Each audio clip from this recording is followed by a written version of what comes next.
Sorry. My bad. I totally forgot I have to use the headset to talk. Anyway, so it's been a while since I have actually gone live, and so I figured I'll just pop in and I don't know, probably freestyle a little bit and see what you guys are up to. Because there has been a lot of stuff going on in the media, in the country. We have a whole war going on, and Jamaica has its own problems. Jamaica has its own issues that it has to deal with. And for the most part, I think that, you know, we are not really addressing the issues that are affecting Jamaica. I think one of the most profound um, things that happened, I think, was this week, where we had a shooting that involved the death of two students. And I'll just read an article from the Jamaica Observer, right? Um, it says here two children among three killed in Salt Spring. So, two primary students and a man were reportedly shot and killed shortly after 7 p.m. Monday in the volatile community.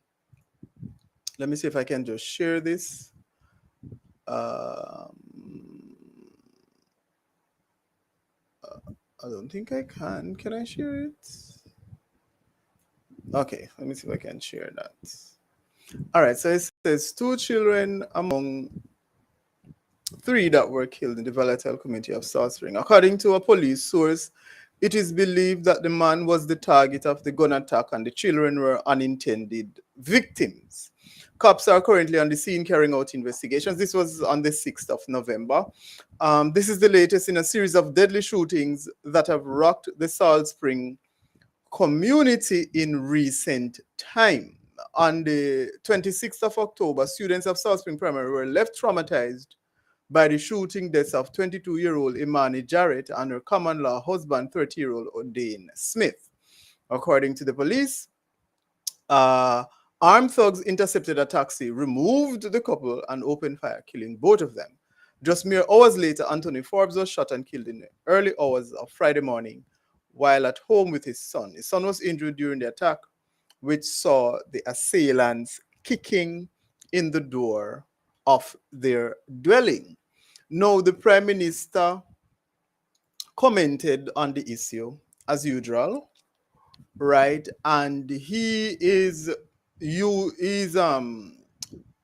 talking about the death penalty and saying these people are terrorists. So, um, Prime Minister Andrew Holness, while condemning the murder of Justin Perry and Nakolavi Smith, who were brutally gunned down while on their way home from school in a taxi in South Spring, St. James on Monday, is urging Jamaicans to stop extending grace to criminals. This country needs to stop sending mixed signals to criminals. They are not going to return any grace you give them. They are not reasonable people. They are terrorists and they must be treated as such. Holness said during a post cabinet press briefing Wednesday morning. The Prime Minister also announced a state of emergency in the parish. So St. James is currently under a state of emergency. I don't know if it's the whole parish or some places, because at the end of the day, I'm not going out in the night, so it doesn't really affect me. This is not an ordinary crime. This is the worst of the worst. I am not here this morning to stir up a nation for vengeance. Today we are going to respond not with vengeance, but to use the law. This is the Prime Minister talking, but to use the law with blunt force on them. The Prime Minister went on to say that the criminals do not respect, quote, your human rights. They don't respect your dignity, and they don't have no concern, none whatsoever, for your safety or security, end quote. At the same time, Commissioner of Police Major General Anthony Anderson revealed that the shooter used an assault rifle to commit the crime. Anderson said when he, along with other government officials, visited the Salt Spring community on Tuesday, Nakolavi and Justin's parents were inconsolable. Earlier police reports showed that on Monday, that in Monday's slaying of the students, about 5:20 p.m., a taxi operator was driving his gray 2006 motor car from Salt Spring heading to Montego Bay with Justin and Nakolavi on board. A third person who investigators believe was the target was also killed during the attack. So here we have the Prime Minister decrying the shooting of these, young people. And I suppose his response is that we need to stop protecting the criminals. But the peculiar thing about the Prime Minister's commentary is that the root causes of crime and violence was not addressed. The gentleman used an assault rifle. Back in the day, when you hear about gunmen, they had homemade rifles. And the bullets were like the $20 coins and the $10 coins. Now they have the latest weapons at their disposal. And the question, Jamaica is an island. We don't share border with any other country. So you can say, okay, well, people come cross border or whatever. We are an island surrounded by water. How are the guns coming inside the country? That is the first thing that needs to be addressed. And then, why are people reluctant to speak with the police? If you do not have a system where when there is crime or violence happening, people can feel free to give information to the police without fear of retribution, then you cannot come out now and be blaming people saying, okay, well, you need to stop harboring criminals. We saw where one lady on My Two Cents podcast with Two Locks, right, where her daughter was raped by a pastor, allegedly, and the police was giving all the information to the perpetrator. And it got to a point where she was accosted. They were in protective custody. It got to that point where they had to go into protective custody. And somehow the assailants knew where they were, went there, and but for, luckily she had contacted the police that were in that area to say, hey, this is what is happening. And so she had a number from one of the females at the police, one of the female officers at the police station. And that's the number that she called. And that's how she and her daughter were able to get out of that situation. So you can't come and be saying to people, well, you need to stop harboring the criminals, or you need to stop showing grace to criminals. People are not showing grace to criminals. People are afraid to speak up because they believe that if they speak up, then their lives could be forfeit. The very people that they give the information to will call these criminals and say, hey, John Brown just come down here and gave information on you. And if you want to know where John Brown is, you have to pay me. Because we heard from Sir P that a witness, I think, was what, $70,000. So the police would call the criminals or the gang people and say, hey, there's this witness who have evidence against you, and if you want the information from me, you got to give me $70,000. So $70,000 per witness. Now, obviously, these are allegations, right? But we have no reason to believe that they are not true, because we have seen time and time again when these cases go to trial, the reason why the cases cannot go forward is what? The witnesses are unavailable to give their version, their account of the event. And it is often because they are afraid for their lives. So it is very disingenuous for the prime minister to come on and be saying, oh, the citizens are at fault because the citizens are essentially harboring the criminals and they are not turning them over to the police, or they're not giving information. And I see where they're talking about criminalizing, like if you have information and you don't. I don't know how that is going to be enforced. So you go, oh, you know, if I have information, and how are you now going to prosecute me? Well, you can prosecute a living person anyway. You can only prosecute the straw man, but most people don't know that, right? So, like, how are you going to prosecute me now if you say, oh, you know something about a crime that transpired? And even though you don't trust the police, because Jamaica has a corruption issue. Jamaica has a corruption issue. And you're saying we are not doing anything to deal with corruption. See, Kamina Johnson Smith, under there was a lawsuit levied against her for accepting gifts and not reporting it. And based on what Wilfred Rattigan is saying, well, the judge, they brought in some judge that gave her the judgment. We saw Andre Stevenson again. He brought some information to light regarding the Stocks and Securities Limited saga, and he was sued. And obviously, there was a default judgment. The default judgment simply means that he did not respond to the suit.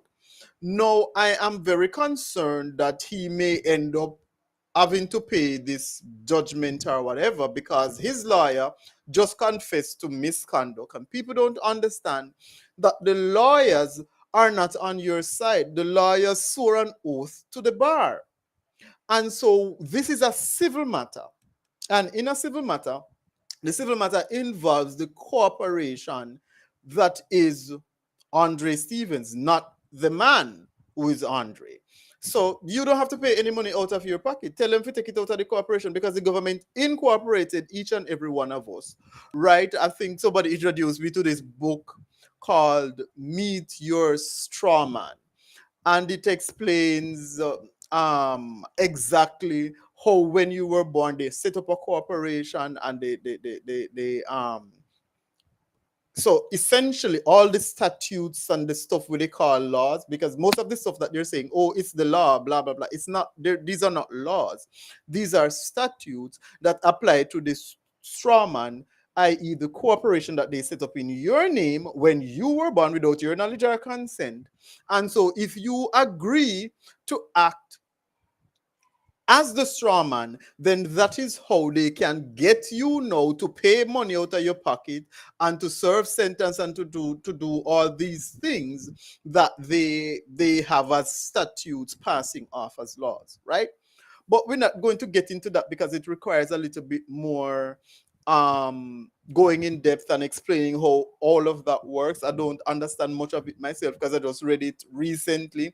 I am aware of the strawman thing and the whole setting up of the corporation, but the inner workings of it and how you can go about asserting your sovereignty as a living soul, I am not fully aware of that. But it's just that, you know, the ills of the country are again being blamed on the Jamaican people. And that is the problem that I have. Right? No. So I agree with the Prime Minister in saying that they are terrorists, but you can't just say they are terrorists. You will now have to ensure that you enact laws. So you have to codify that into the law to define what a terrorist is and what situation or situations that would give rise to a charge of terrorism. I think they should get cracking on that because um, at least in the interim, in the short term, we need a deterrent to crime and violence. But in the long term, and I don't know that this government is capable of doing that because the corruption stems from the government, and that is the problem. The people who are charged with fixing the problem are the ones creating the problem in the who have created the problem in the first place. So it's like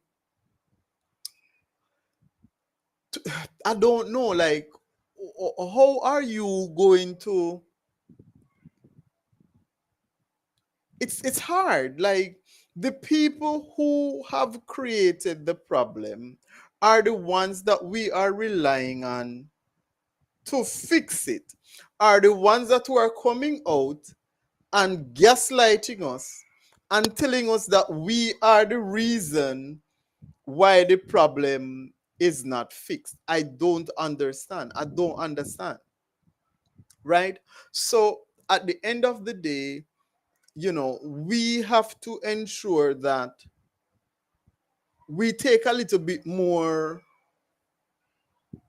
interest or we pay more attention to our rights. We get to understand them. I think they should have a handbook, or I don't know what you call it. Just like how they have the driver's handbook, they have a driver. So if you don't know how to drive, I don't, but whatever.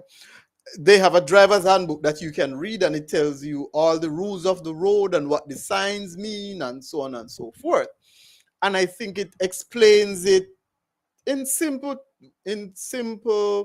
language. I think I've only seen it's been a minute since I saw that book, so I don't know if the language is simply enough for the layperson, but they should have a handbook that you can go buy at any bookstore of the Constitution that explains in plain English your rights. Because what is happening in Jamaica is largely because people do not understand what their rights are. And so the powers that be often abuse those rights, and the people are none the wiser. And it is a most unfortunate you know situation that is happening to us. But it is what it is, and it's like, what are you gonna do? You know what I mean? What are you gonna do? Because for the most part, most people are, because we are in a state of scarcity. Okay, I guess this is not. Oh well. I don't know if this is showing, because we're in a state of scarcity, then most people don't really pay attention to the stuff that are happening around them. When you talk about your rights and so on and so forth, it's like, okay, what is that? I mean, I have to worry about how I'm going to put food on my table. I can't sit here and be worrying about rights. You know what I mean? So that is where that is. No. Uh there is so many things, or there are so many things that are happening. But what I want to focus on, so if you see me looking here, looking there, I'm on TikTok here, and I'm on Instagram here, right? So you may have seen in the news, particularly the Jamaica Observer, right? And what the Observer is pushing, because it to me is like they're pushing this narrative that there is an urgent need for the government of Jamaica to seriously consider importing um, labor. So I'm just going to read an article that was published on November 1 of 2023 by Dashan Hendricks in the Jamaica Observer, and it is titled, "It's an Absolute Urgency." Chairman of the Margaritaville Group, Ian Deere, said the country will soon, referring to Jamaica, have to act with absolute urgency to address a tightening labor market with imported labor, particularly for entities operating in the hospitality sector, if the recent boom in the tourism industry is to be sustained. Deere, however, added that all avenues to use local labor must first be exhausted before any consideration is made to import workers. Deere, who in January this year outlined that his own companies were in need of 400 workers, said he has managed to hire a lot of these people since then. But he warned that with the projected growth of the economy, and in particular tourism, thousands of additional people are going to be required by the resorts that are opening up, and may not be able to find that labor in Jamaica. In my industry and the hotel industry, a lot of the same people are moving around as they seek opportunities for better. But it's the same people, they pointed out to the Jamaica Observer.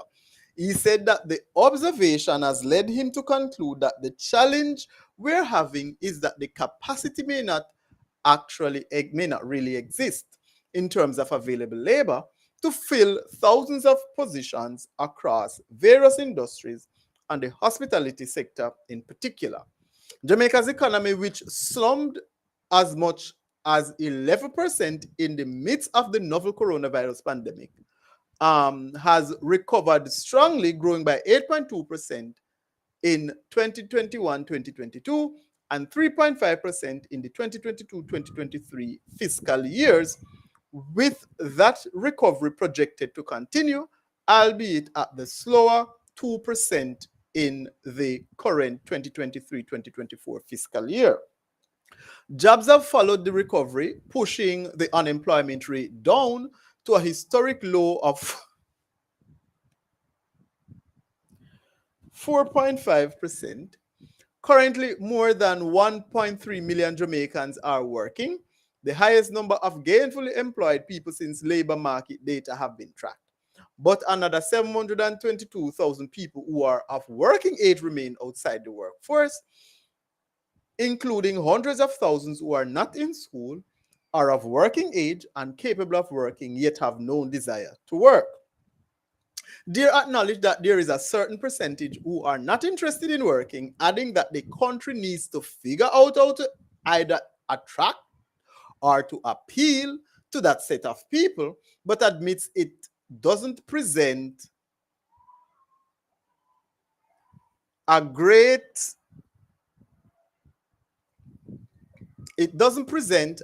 opportunity because it is going to be hard to convert these people. Deere said because of the potential the tight labor market could have on the growth momentum, the government needs to act fast to cauterize the situation before it becomes a serious problem.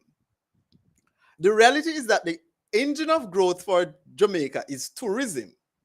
Nobody can debate that. And so what is required for tourism to continue the huge growth that we are enjoying now is to ensure that we can deliver on the experience and the services that we provide in our tourism offerings. So we must deal with this issue with an absolute urgency because, one, we want to employ as many Jamaicans as possible, but two, ultimately, we also want to ensure that the industry continues to grow and flourish. But he said the action must be strategic to ensure that it is not abused. So here we have the CEO, the chairman of the Margaritaville Group, Ian Deere, saying that, oh, well, the tourism sector is growing and by the looks of it, Jamaica does not have the required labor to capitalize on the the tourism market, which I find to be very, very interesting. And he's basically saying that, it's probably the same people moving around from one company to the next. So while it may seem that there are, the, the reality of the situation is that it seems that there are more people to be employed than there actually is.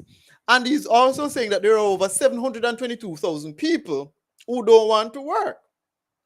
And we will have to know, I guess the country will have to now figure out a way how to get how to get these people to want to come into the labor market and to get a job.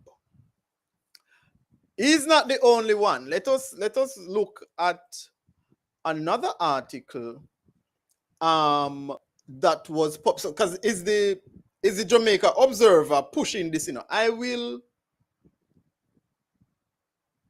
open immigration. All right, I will make my commentary on these articles and the whole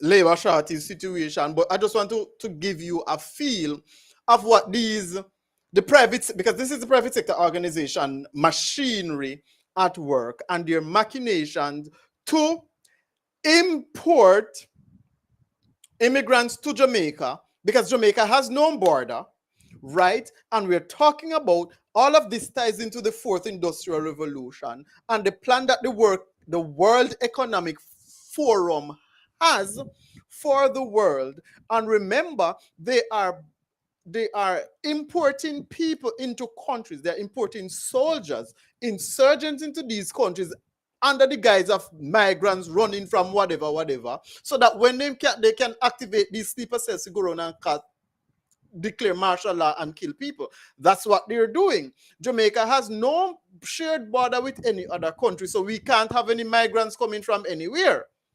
So you have to create a situation where you can bring people into the country without arousing suspicion. You need to follow me. All right. Open immigration for hospitality industry. Biles. Who the hell is this? Who is this, Biles? Deputy Chairman of Choca Caribbean, John Biles. This is the Choca Caribbean where I tell people, say, you cannot get a job if you are not fully vaccinated. And I know this because I applied to Choca for a job, and when the girl called me, she asked me if I was vaccinated. I'm like, why are you asking me that? That's none of your business. You're not supposed to be asking people their vaccine status.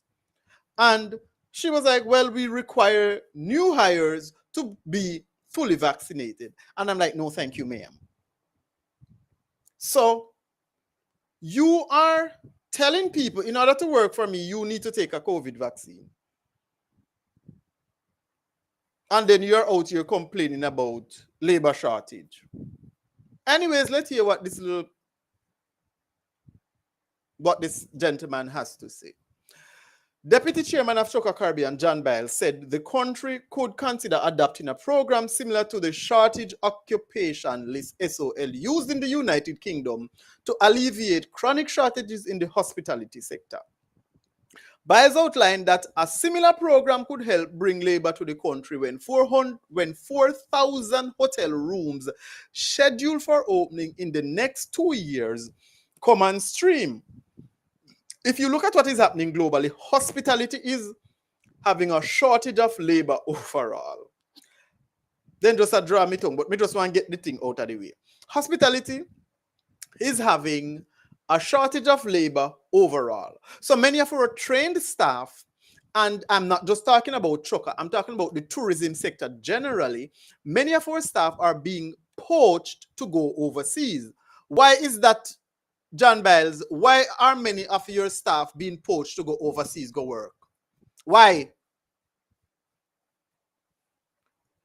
And then we also have the need to find people to service the additional 4,000 rooms that are coming on in the next 2 years. The SOL program allows employers to bring in workers from overseas to fill jobs that cannot be filled by British workers. The SOL includes a number of hospitality occupations such as chefs, hotel managers, and waiters. The SOL has been successful in helping to address the UK's hospitality labor shortage. Biles, pointing to Jamaica's historically low 4.5% unemployment, said it is a good thing but comes with a challenge that we have to look at and plan for. We must keep the service levels at the world standard because that's how more people will come to Jamaica. I can tell you, America is giving the red carpet for the workers who need to come for the hospitality industry, as are many other countries. We need to do the same, in my opinion, at least for the hotels which are to open up the 4,000 rooms, because we must keep our service levels at the highest in order to keep the service level at first-class standards, as well as demonstrate opportunities for training. He argued that allowing new hotels to import labor can benefit the local economy. I don't want to lose my train of thought, so I'm going to have to just address the thing, because if I read everything, I'm going to lose my train of thought. They are saying that, first of all, Jamaica has been transformed into a service economy. So we have always been, in the, I would say the last 30 or 40 years, right, a service economy. That is just not something that can be disputed. We have always been a service economy. And so when you are going to come now and say, oh, well, we need to keep the standard and Hasid and Kofat, that is bullshit. What is happening is that the hotels are not paying the workers. That is just the long and the short of the story. And if you notice, this perceived labor shortage is arising out of the COVID-19 pandemic. That is where this perceived labor shortage is coming from. So COVID came. Remember, we had the situation down, I think, at El Greco, where they just send home the people, no information, and the people have been working at the hotel for 25 years, and you just send them home, and they were there protesting and saying, hey, like, at least make us redundant and pay us up our money. You can't just send me home and at me now must sit down in my yard for 1 year. I can't get a new job, otherwise I will lose my 25 years redundancy pay, right? So you have me in limbo, and I have no way of... This is what happened in 2020. You can go back in the news and find the articles. So COVID came along. So we were already being treated unfairly, because I've worked in the hospitality sector for about 17 or 18 years. Like literally, just when I turned 18, I started. And then I left in 2021. So you can, just imagine, right? So they sent home a lot of people. I was working at base salary, right? I was getting like $12,000 a week during COVID, like literally, even though I shouldn't have been, because the government had supplemented the thing. But what they did was to, so let's say the company is supposed to pay me $12,000 a week out of its own purse. And then the government was giving us a top up of $4,500 per week. You know what they did? They gave us $7,500 out of their pocket and then add the government $4,500 penny to make up the $12,000 they're supposed to give you. When it's like, no, you were supposed to give me $12,000 because you already cut my pay in by 60% or something like that, right? And you're just paying me the bare minimum, which is my basic pay. So how the hell can you cut that too? So the government is saying, okay, we know that the companies can't pay the workers what they normally pay them, so we're gonna give them a little something to help out. $18,000 a month, which I think boiled down to $14,500 a week, $4,500 a week, right? And instead of you giving us the money, you took it. Because if you're supposed to give me $12,000 and you still give me $12,000, then where's the government $4,500 that I'm supposed to be getting per week? That I'm supposed to be getting per week. That is literally what happened. So they took the money that the government gave them to give us and didn't give it to us. Plus, our pay was cut by 60%. Right? I remember you didn't get no money from day one. So your little salary was cut by 60%. It can't pay you because I couldn't pay my bills with what I was being paid. I couldn't pay my bills with what I was being paid. I had to go in my savings to pay my bills. But at the end of the day, you wanted to keep the job because nobody saw that COVID was gonna continue for 3 years, right? Because of these demands that run in the world. So they sent home. A lot of people were sent home. So it said you were laid off, right? Because they had the hotel closed. There's no work for you to do, so you're gone to your yard. And what happened was people had to find ways of making a living. That is what happened. So people had to find ways of making a living. And in so doing, they realized that, but wait, I am wasting my time working at this hotel for $1.2 million a year. Gross. Right? So if I can go on the road and me have a little me have a little soup cat, and me I make $70,000 a day or up to $100,000 a day, why am I going to go back to a hotel that's paying me $15,000 a week? That makes no sense. So that is how they lost a lot of people. Some people probably would go to the market and sell, so they would, because Jamaicans, for the most part, would still do a little farming, but you don't do it to sell and stuff. You probably, you plant one little 25 banka yam when you come in, you eat it. You probably have one little 25 chicken where you raise for yourself. You have your little callaloo where you plant. You have the little fruit trees and so on in your yard, but that is for your personal use. It's not for sale. So people started to find ways of earning a living because you have to eat. Your hotel closed down. You have no job. You're at home sitting in limbo, but you still gotta eat. So what do? You sit there and starve? No, you have to find a way to earn something so that you can eat. And that's what happened. And most people realize that, well, some probably have a little car and start run taxi with you and then realize to say, but I make way more. So if I'm making $20,000 a week or $15,000 a week or $30,000 a week,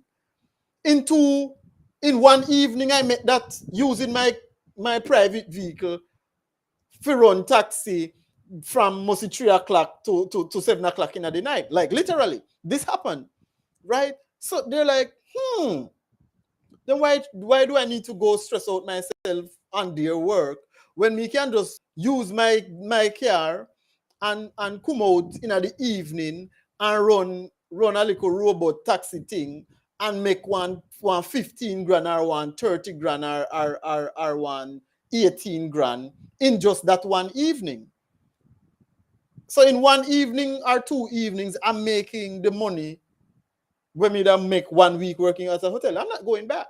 And that is how they ended up losing a lot of people. Because one, the people were underpaid in the first place. Two, you send them home. Because remember, if I am supposed to, God forbid, let's say, lose my job now, I ain't got no money. Because they're not fucking paying you where you can have a little money saved. Like, people don't understand. After you pay the rent, after you pay JPS, after you pay Flow, and after you pay Digicel, because hello, you still have to put plan on your phone anyway. You check it, because if the light gone, you're gonna need the internet on your phone, right? So you are two internet here they juggle. And after you buy little food, there is no money. You don't have no money. The people say, oh, the only way you're gonna be able to save is if you decide, say, all right, then 15 days out of the month, me I go pan fasting. And however way you want to do that 15 days, or you are going to eat one time for the day, and you have to basically starve yourself if you want to save money. I'm not asking you, I'm telling you. So when they sent these people home, they had no money there put down to say, okay, well, I can bounce it for the next 3 months or the next 6 months or something like that. That don't happen. So you send people home who literally don't have any money, visit them way through the next month or whatever the case might be. And there is no end in sight. There's nothing. You're not giving them anything to say. All right, then we're going to give you a little, while you're home, we're going to give you a little something to kind of keep you going or whatever. It's not much, but something. Some money is better than no money. That has always been my saying. Now, there is that. Then there is the treatment, right? Hotel workers are treated very poorly. We don't have any unions. There is no union. So the hotels have carte blanche to do whatever the hell they want. And we know that these people do not treat this because all the hotels are owned by white looking people. Whether them Asian or them white or them Spanish or them Spanish or whatever. They're not Jamaican. The hotels are not owned by Jamaicans. They are not. These are all foreign investors. And they treat the people like slaves and they pay them like slaves. It is just that simple. So why are you losing people to overseas? Because at the end of the day, when they go overseas, because our level of service that because if you go to America and they don't put up with that shit don't happen there. They don't put up with bullshit. Them have them little buzzer, you come there, you start to make nice, them press buzzer and security or police come cut you for the property. That's how it happened. That shit don't happen in Jamaica. People come them spitting on your face, them through. This is what me attack from experience when me see with me too. Yeah. Them throw water in your face, them slap you, they say the most disgusting and degrading things to you, and you just gotta stand there and take it. And nobody runs to your rescue. No manager is coming to say, hey, no, you can't do that shit.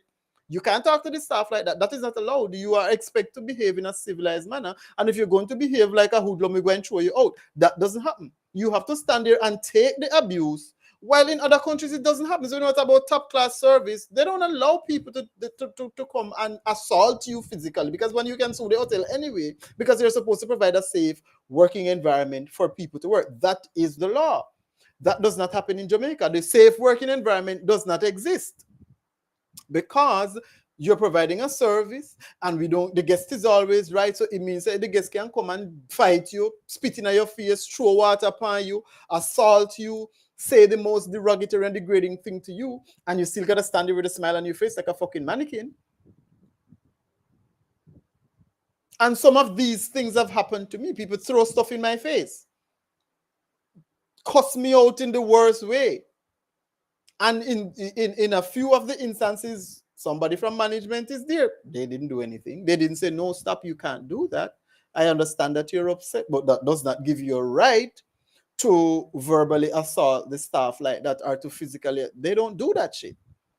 They don't.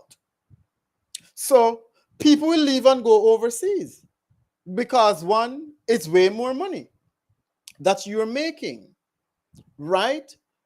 You are working in the hospitality sector. Oh, the sector is growing and the sector is this and the sector is that. You realize nobody advertises how much they're paying for a role. Go on Glassdoor and you will see some of the salaries. It's atrocious. Go on Glassdoor and look at, just put in some of the positions and the whatever. You are better off working in a supermarket packing bags because it's the same money you're getting. You are better off working in a supermarket, working at Progressive or Mega Mart, one of those high-end Price Mart or whatever. You are better off working in those supermarkets than say you're going to a hotel to get a job, because people may look down on the supermarket job and say, oh, me not going to a supermarket go pack no bag. But the guy that pack the bag in the supermarket and make more money than you, who say you're a waiter or waitress or bartender at a hotel. Plus, when they get old people stuff, them some people might give them a $200, $1,000, or $500, or $800, or $300, or whatever. That's the reality of the situation. So you pay people slave wages, and then you come a bitch and a complain, say, oh, labor short. Labor short because people cannot survive on the salaries that you are paying. And it's not like so the hotel them now make money. You're making money. I've never heard that this sector makes a loss. I've never heard of any hotel saying, oh, we are in the red. I never hear that. I've never heard that. You're always making a profit. So how then are you unwilling to pay people? You have people working. I had the situation personally where when I did, working at this place for donkey years, and when I heard, this person is making X amount of money, and I'm like, what? But them not have no degree, them not have no this, them not have no, them just left high school one day, and I start, okay, Mr. All right, find out this. I was severely underpaid. Can you imagine you're working for a company for 10 years and you're severely underpaid? You're barely, but the thing was, based on my lifestyle, it wasn't noticeable because I don't really go out and party and buy expensive stuff. So my bills were being paid. I don't care. But then when I realized just how much I'm talking about, like, let's say I'm getting $10, they're getting $23. That's how like that's how bad it was. Like, I'm getting 10, you're getting 23. So that's like 130% more. And so I did my research and I'm like, hey, you need to raise this pay, motherfuckers. I need run me my money. And they gave me, I think it was like almost a 50% raise. Right? So you can't be, it's not like the pay. You go to an interview and these people, I swear to God, like, it's like these people are still in the fucking Stone Ages. They're asking you these dumbass questions. Okay, so why do you want to work for us, bitch? Don't ask me that. I'm here because I'm not satisfied with where I'm coming from. I'm fucking broke and I need some money. Nobody likes to work. I don't understand why people think that, oh my God, I just go to bed dreaming about coming here to fucking work for you. Nobody does that shit unless they're crazy. We are working because we got bills to pay. We got mouths to feed. We ain't fucking here because we want to do your job. No, we don't.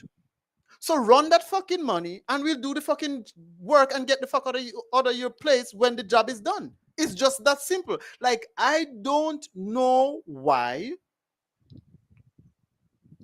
people are asking us these stupid questions. I'm sorry, but I'm not I don't know why people are asking these questions. Like, okay, so why did you leave your previous job? Like, what the fuck? What does that have to do with my ability to perform in this current job? I am here because I am interested. No, what I think that the government of Jamaica should do, they're not going to do it because we have no employment. Like, if you look at the quote unquote laws that they claim to have, because there's no comprehensive employment law that you can go to see what your rights are, and there's nothing there. You got to be all over the place looking. And if you go to the Ministry of Labor, you ain't gonna get no fucking help either, because there is not, you're working for a company and you don't know what the pay scale is for your role, and they're not obliged to give you that information. Think about it. And then they have the audacity now to say, oh, but when you did the interview, you said this and you said that. Like, bitch, we weren't having a conversation. We were not negotiating on a level playing field, because there is no information that I can find relating to pay. So when I see a job and I apply for it, there's no wage information there, right? So I see the job, I apply for it, there is no information about the pay. The only information I can get regarding any role that you're applying for is you're going to go to the U.S. Bureau of Labor Statistics and see what they're paying, which doesn't really give you much in terms of how much to expect for the pay in Jamaica. you gotta use the purchasing power parity formula to try and give you a working knowledge, a work, something to work with. We say, okay, it should be something within this realm. But when you use the purchasing power parity, it's millions of dollars. It's like, okay, because for my role right now that I have, it's $4 to $6 million a year. They're not even paying half of that shit. Like literally. So it's like, and then when you're looking, there's nowhere to get. So, and then they're underpaying everybody. So it doesn't even matter if you ask someone how much are you getting, because they are underpaid. So you still, even for people who are working, and you can't ask them how much they're getting, because that information is not going to help you to know how much that specific job pays, because they underpay people. What they do is, when you go to the interview, they give you a form to fill out. So they give you this application form to fill out, right? On that application form, there are two important pieces of information that they take from you. One, they ask you how much you were being paid in your previous role, or the current. Let's say you have a job now. How much are you being paid at your current job or your most recent past employment? That's what they're asking you, you know. And it's like, but you're not advertising how much you're paying for your fucking job. So why are you asking me how much I'm being paid? That's not your business. Like, what does that have to do with anything? Why is that information important to you? You don't need to know how much I was being paid or how much I am being paid, because at the end of the day, I am the one who's going to decide if what you are offering I am willing to accept. It doesn't matter if it is more or less than what I was getting, because the decision rests with me. Okay, fine, that's cool. Because if I ain't got no job and I need money now, and you're like, okay, well, it's $70,000 a month or $80,000 a month. I don't want no fucking $70,000 or $80,000 a month. But if I am desperate, I'm gonna be like, okay, fine, that's cool, because $70,000 is better than no money. So I'm gonna go ahead and I'm gonna work with that for the time being until, my situation gets sorted, and then I'll find something else. So you don't need to know how much I was getting, but I'll tell you why they ask you that information. So they're not telling you how much the job. So on the application form, it should have the title and the pay scale right there. You don't even need to ask. It should. So you give me the application form, you put the position, and you put, because the government does that. Accounting clerk 1, 2.3 million to $3 million per annum. It's there. You don't need to figure out how much they're gonna pay you. So when you go into that interview, you already know, okay, they're paying 2.3 to $3 million, and that is okay with me. So that's why I'm sitting in front of you. But when you go to these interviews for the private sector, you have no idea how much the job that they advertise, and they have this long laundry list of duties and responsibilities that you have to perform, plus any other duties down at the bottom, and they want degree and how much 1,000 years experience, and they're paying you under $1 million fucking dollars. This is real in Jamaica. So I don't understand how these little shits are coming and telling you, oh, Jamaica. So when you import people from foreign, how much are you going to pay them? Because I guarantee you're going to have to pay them more than you're paying the Jamaicans. How does that make any sense? So you want import labor. So so this goes to show you just how much these people hate us.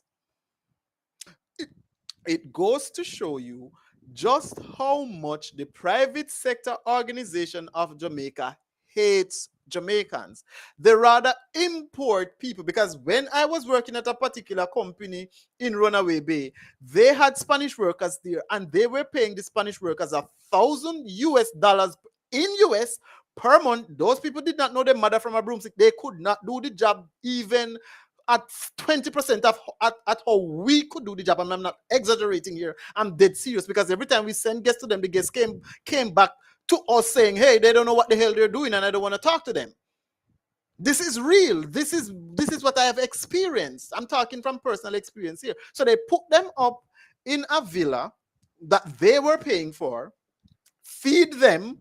So they didn't have to worry about groceries. Obviously, they would buy their own stuff to eat, snacks or whatever, and if they want to cook. But they get food at the hotel. And the hotel put them up in a villa at the hotel's expense, plus paid them $1,000 per month. You know how much we were getting? $17,000 as a front desk agent per fortnight. $17,000. While you have these people from Santo Domingo or wherever that you were paying $1,000 per month. The dancers were getting probably a little bit more than that, the Spanish dancers. And they didn't pay the Jamaican dancers the same that they paid the Spanish ones. They didn't. And I'm dead serious. I know this for a fact. So these people hate us. So they refuse to pay us. So it's not like we're not saying, okay, the role values $2 million and we want $4 million. We're saying give us the $2 million that the role values. Like, what are you doing? So the role is valued at $2 million and you're paying us $700,000. This is literally what is happening right now in this fucking country. This is what is happening. So that's why when they give you that application form, they ask you, how much are you being paid, or were you being paid? And how much are you expecting? So from these two pieces of information, they will know if you have any idea how much the role values. That's the only reason why because at the end of the day, it doesn't matter how much I was being paid or how much I expect. This is what we're offering, take it or leave it. Because we have costed this job, and by virtue of our company and our expenses, and this is how much we can afford to pay for this job. So if you don't want it, we will just go with somebody else. You don't need to ask me how much I'm expecting. It doesn't matter. Because at the end of the day, if you say, okay, we're offering $1 million, and I am not willing to work for $1 million, I'm gonna be like, well, that's not gonna work. And then you're gonna like, oh, okay, so how much did you have in mind? Like, the lowest I'm willing to accept is $1.9 million. And you're gonna be like, well, we can't pay. The maximum we can afford to pay is 1.5, but we can't go to 1.9 because this job is not valued at this company at 1.9. And then you're gonna decide whether you want to take it or leave it. So it doesn't matter how much I'm expecting. Why are you asking me that? It should be illegal for them to ask you that shit. Post the fucking salary. Post the salary and tell people we are looking for a suitable candidate for the position of front office agent. The salary is $1.2 million to $1.6 million per year. That's it. So at least, everyone who applies for that job see the salary and is okay with it. Now, it's for you now to determine which of all the people who have applied you want or you think is more suitable for the role. So this labor shortage that they're talking about, it's bullshit. Because I am no longer working in the hospitality sector. Right? And when you go to these interviews, they ask you these stupid ass questions like, is 2023 cut the bullshit? The only thing that you need to know is whether or not I can do the job and I'm going to be there for more than a year, so you don't waste your time and money recruiting me, and then by the end of 6 months, I'm gone. As long as I can do the job and I'm not going to be gone in the next year, that's all you need to know. Tell me about yourself. Doesn't fucking matter. Because ain't nobody going to say, bitch, if you pass your place with me, I'll slice you. Ain't nobody gonna do that shit, even if they will slice you. So when you're asking me these stupid ass questions, okay, but we're gonna laugh. So why are you having this pretend festival? Okay, let's come in here and lie to each other and pretend. It's a fucking waste of time. Stop asking these stupid. Tell me about yourself. Why do you want this job? Why do you want to work for the company? Bitch, there's nothing special about your company that I want to work for. There is nothing special about your company. I don't even know anything about your company. I saw the position advertised. I know I have the ability to do it, and I applied for it. That's it. There is nothing more to it. I don't care about your company because I know you don't care about me. I know I can do the job, and I will do the job to the best of my ability if you properly compensate me for it. It's just that simple. People come, they take the job and they bitch and they complain, because what happens is that when they come, first of all, you're in a situation where I really need a job. Let's just be real. Most of the people who are applying for a job, yeah, it doesn't matter what you're saying. Well, it's a hard job, and it requires you to work long hours. It doesn't matter. I need the fucking money. So you saying all of these things, and oh yeah, but when in the interview, bitch, I was hungry and I needed the money. So what do you think I was gonna say? Like, okay, I have a problem working on a Sunday. No, I'm not gonna tell you that shit. I'm gonna get the job and then like, bitch, I ain't working on no fucking Sunday.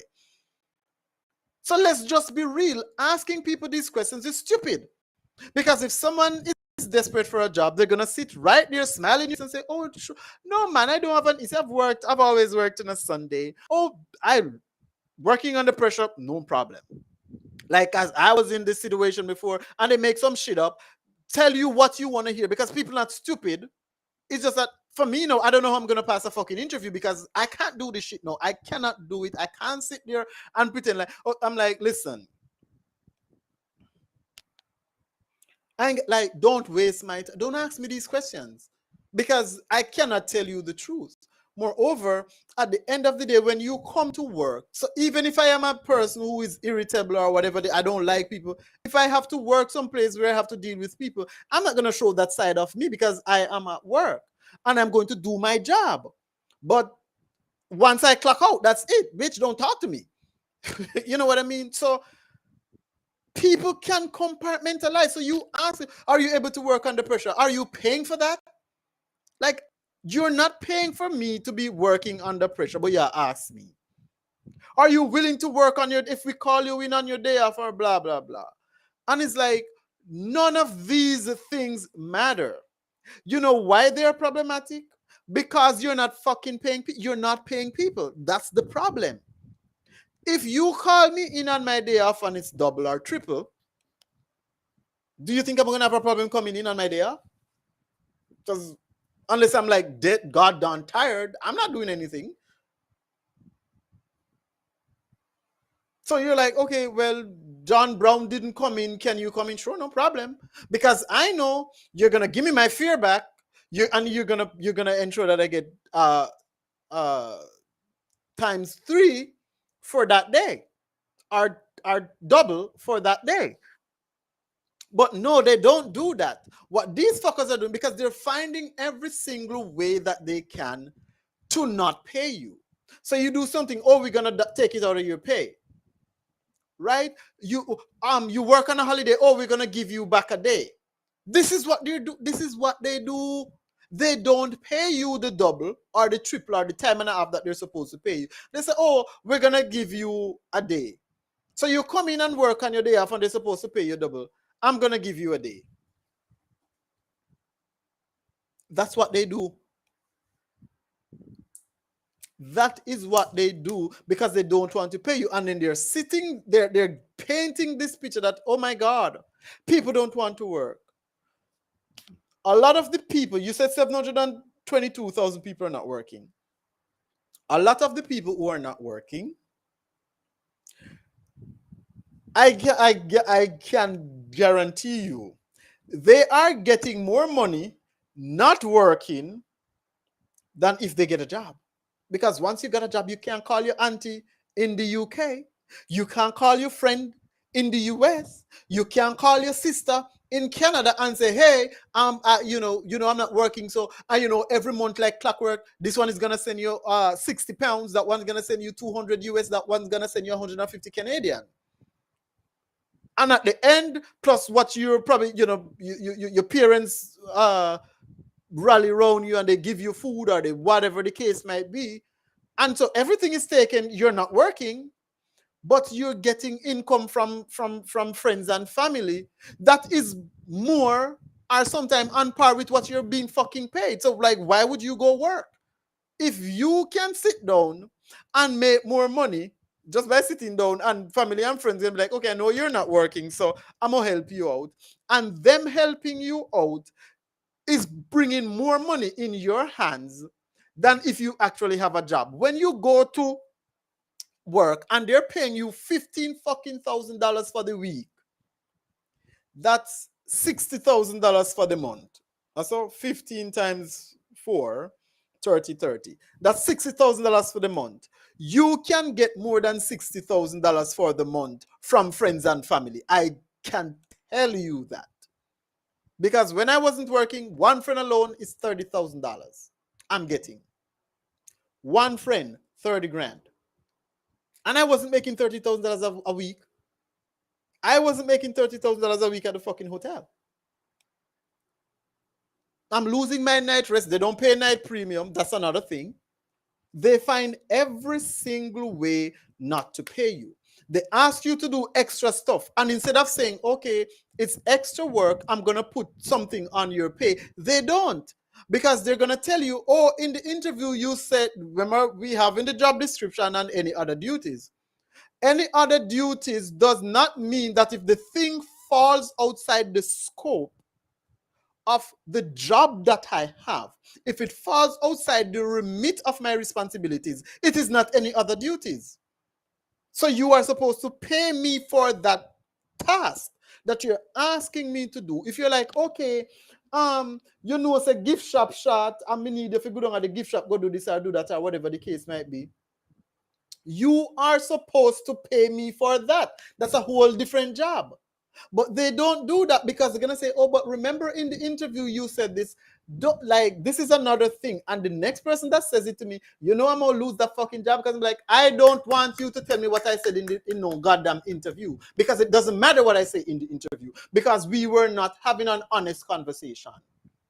You were not being honest about how you work. You're not treating me honestly, because the salary, I don't know what what the pay scale is. So you're saying, oh, we can't pay you more money, but you're not telling me, okay, how much does this job pays? You're not giving me that information, but I must just take your word for it that you can't pay me more. What's the pay scale for the role? You're not telling me. Why are you not telling me? Because you know, if you tell me, it simply means that you saying you can't pay me more would now be a lie, because it's going, okay, well, this pays up to $2.4 million. So why am I not getting $2.4 million fucking dollars? And you're saying you can't pay me more money. That does not make any sense. This is what is happening. And so the observer now, obviously, they are the machine that is being used, because not the observer, the observer, not the observer. I don't see it in the Gleaner. There are like 1, 2, 3, 4, 5 stories regarding this labor shortage in the Observer. One was on November 1, and the rest, the four others, were on November 8. If not now, eventually, Holness addresses calls for foreign workers. Prime Minister Andrew Holness has carefully brought this contentious issue of foreign worker recruitment. During his speech at the unveiling of Pepsi Cola's new production line in Jamaica on Tuesday, he acknowledged the private sector's call to consider increasing the controlled influx of overseas workers to support the local labor force, particularly in light of Jamaica's current economic growth. First of all, yes, Jamaican, they want an impoverished nation. What I found peculiar is that when Nigel Clark did this restructuring of the salaries of the political directorate, right? It was only the Jamaican people. And when I say the Jamaican people, I'm talking because there is the fake Jamaica, which includes the private sector organization, the bourgeoisie, the rich people, you know, the children and the grandchildren and the great-grandchildren of the slave masters that are here, where we own the plantation, and so the plantation money make them rich. The Denos and the Geddys and the Matalans and the Mafoods and the Hendricksons and the this and the that, right? These people with the old plantation money, where they make off of the backs of slaves, and they now own. So they are not Jamaicans, you know. They are not Jamaicans. Let's look. There are, the country is separated. Just like Africa, we have an apartheid in Jamaica. The difference between Africa and Jamaica is that the apartheid is not readily apparent. We have an apartheid in Jamaica between the rich people them and the Jamaican people them. So if you notice, I said the rich people them and the Jamaican people, because the rich people are not Jamaicans. These are people who come in the country, assimilate the culture, because we have this white, because then give us white Jesus, right? We have this white savior complex. So these copper color people are high color people, are light skinned people, are white people, are white looking people. We tend to have this reverence for them. And when they chat the patois and them, you know, they do the thing and ray, we find it so endearing and we like it and whatever, and we feel like they're one of us. They are not one of us. You hear the Arabs are having meetings to buy out Portland. Yes, because Portland is a paradise. So that is not unusual. But we have two Jamaica. I don't want to say two Jamaica, but that's the best way to explain it without getting too technical and confusing. The rich people, them, their responsibility and their job is to ensure that they keep the real Jamaicans, you and I, the Negroes, right, poor and destitute. So you have a job. Because remember, you know, what kinds of jobs are looked down on in the United States? Fast food restaurants. If you work at McDonald's or you work at Burger King or you work at Wendy's or you work at Popeyes, you know, you work at Walmart, whatever, those are the kind of jobs that people probably look down on in the US. If you work at a hotel, hello, ain't nobody looking down on that, because that's a decent job. You're making about $20,000-$30,000 US a year, and that's a lot of money, right?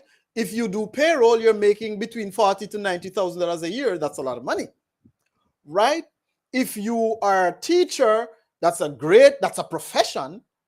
You know what I mean? If you are a police officer, that's a profession. If you're a nurse, that's a profession. If you're a doctor. So, but you're a front office agent, trained, certified, degreed, and everything. And you're no better off than the person who is packing bags in the fucking supermarket. This is Jamaica. This is how it is in this country. You are in your nice job. You're dressed in a jacket and a tie. And, you know, because this was me when I was working at this particular hotel, like jacket, suit, everything, because that was the uniform. And when I go to the barber always call me rich man. Like, seriously, because you know, you're in the uniform and it's like jacket suit. That's how I went to work. And I'm like, bro, you're making more money than me. Like, you're probably, when you done trim for the day, you probably make more money than I'm making for the week in that one day. And they thought, you know, and at this point I'm making like 17 grand every 2 weeks. Like, that's serious. And I'm sure as a barber, you probably make more than 17 grand in a one fucking day. Let's just be real. And you're saying I'm rich because I'm in a fucking suit.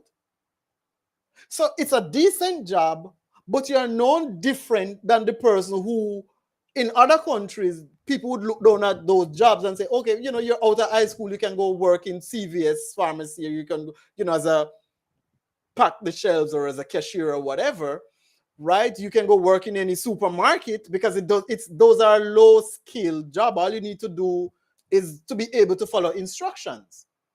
So you don't need any kind of education or whatever. You just need to be able to follow instructions, and that's it.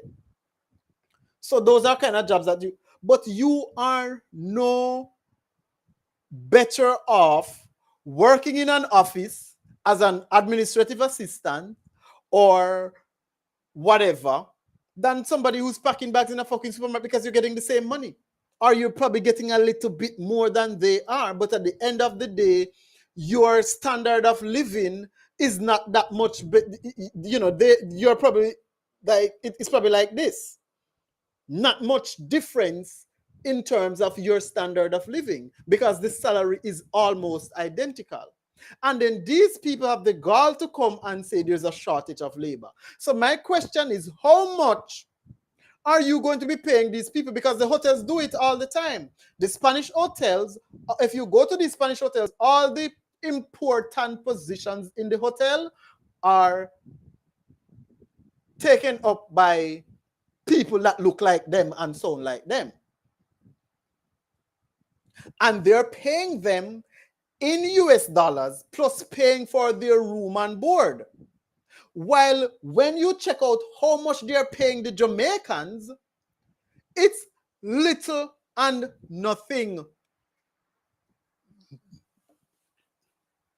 And I can tell you this, the PSOJ, through the Hotels Association of Jamaica, so you hear these people coming in, or we have 4,000 rooms coming in, blah, blah, blah. That's about probably 5 or 6 new hotels, right? Depending on how big they are.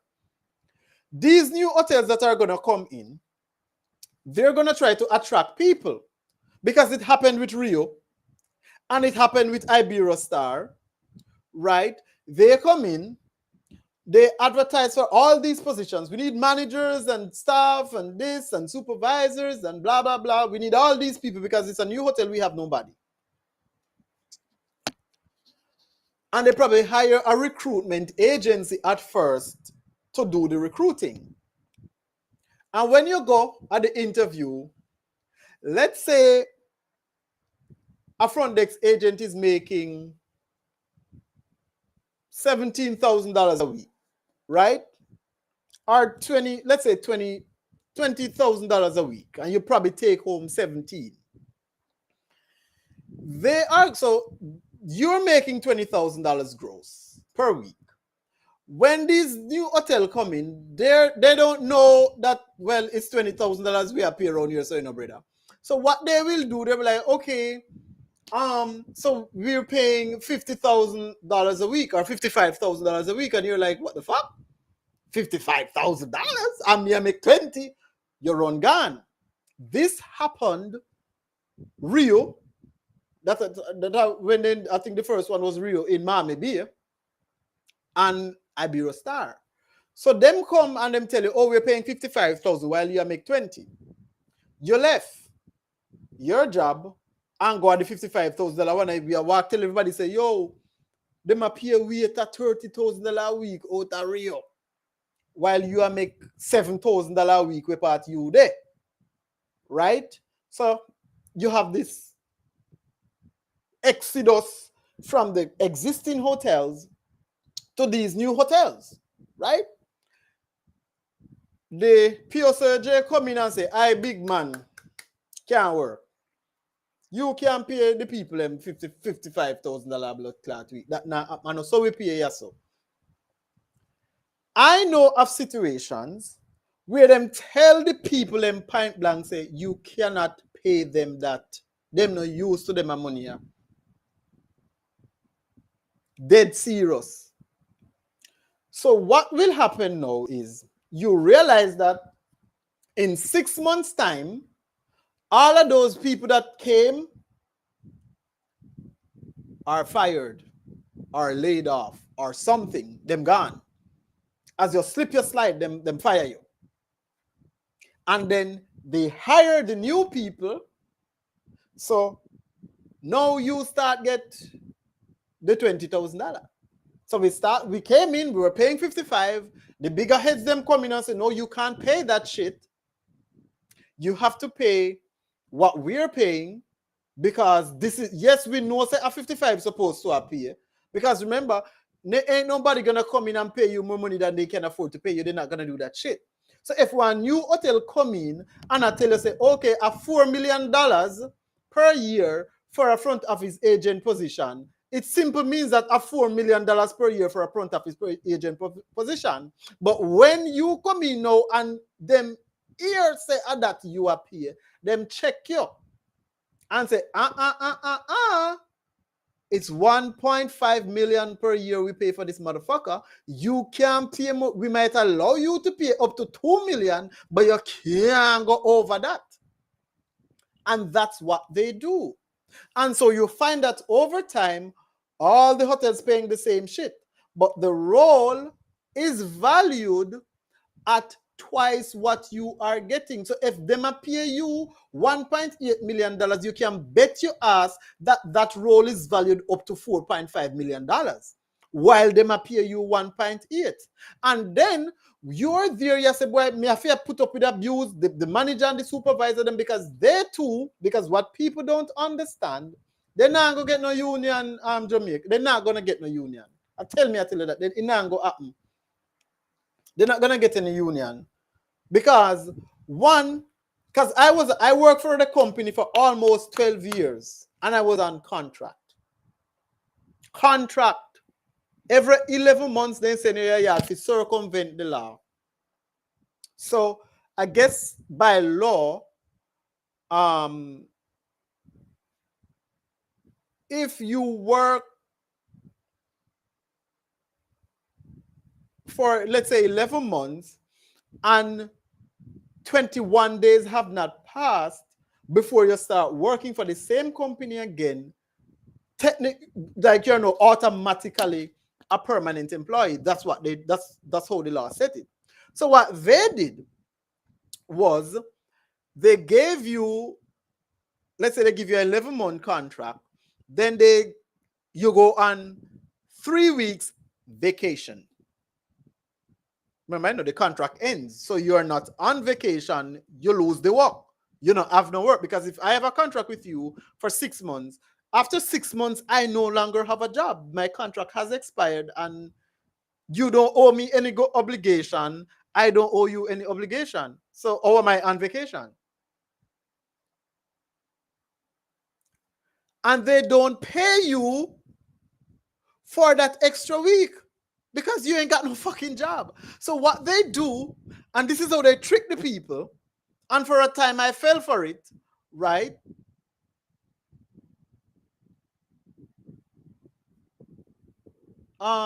You can't just ask to go live because I don't know who you are. So you gotta say something like, why do you want to go live with me? I don't know. I don't want to just bring on anybody on my life if I don't know who I'm bringing on. Okay. So if it's about the topic that I'm talking about, fine, we can go live together. But this is my first time going live on TikTok, so I don't want to just accept. I don't know the followers on TikTok. I know my followers on Instagram. So if somebody sends me a request, I'll automatically know who is sending me a request.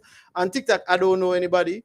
So if you're sending me a live to join the live, you gotta say something in the chat. I'm not gonna just accept the request like that. Okay, I have to know. I don't know. With TikTok, it's a little bit different for me because I don't know.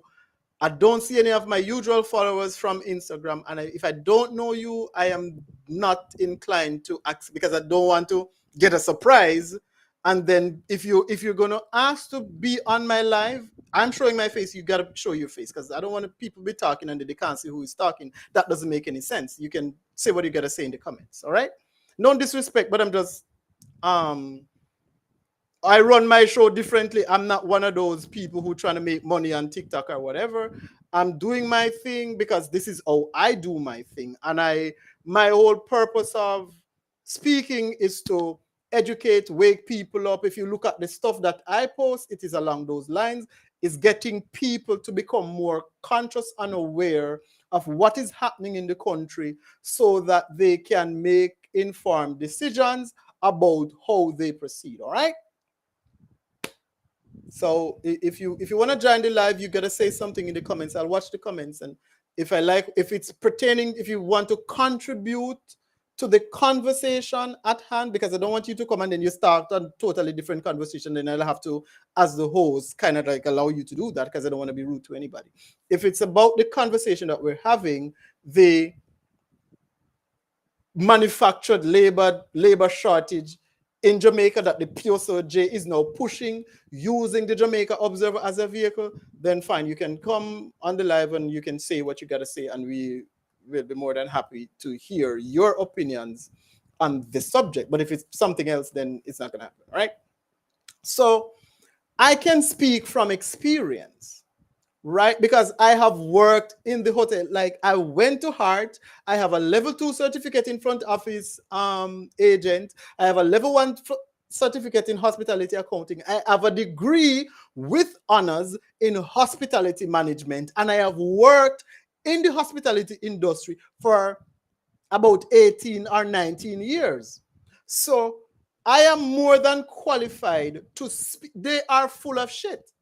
These people that are talking, the choker and the biles and the whatever, because what they do is they treat the people poorly. And the treatment, obviously, is vicarious. And by that I mean, so you have, remember, the supervisors and the team leads and the managers, them just as underpaid and hungry as me and you.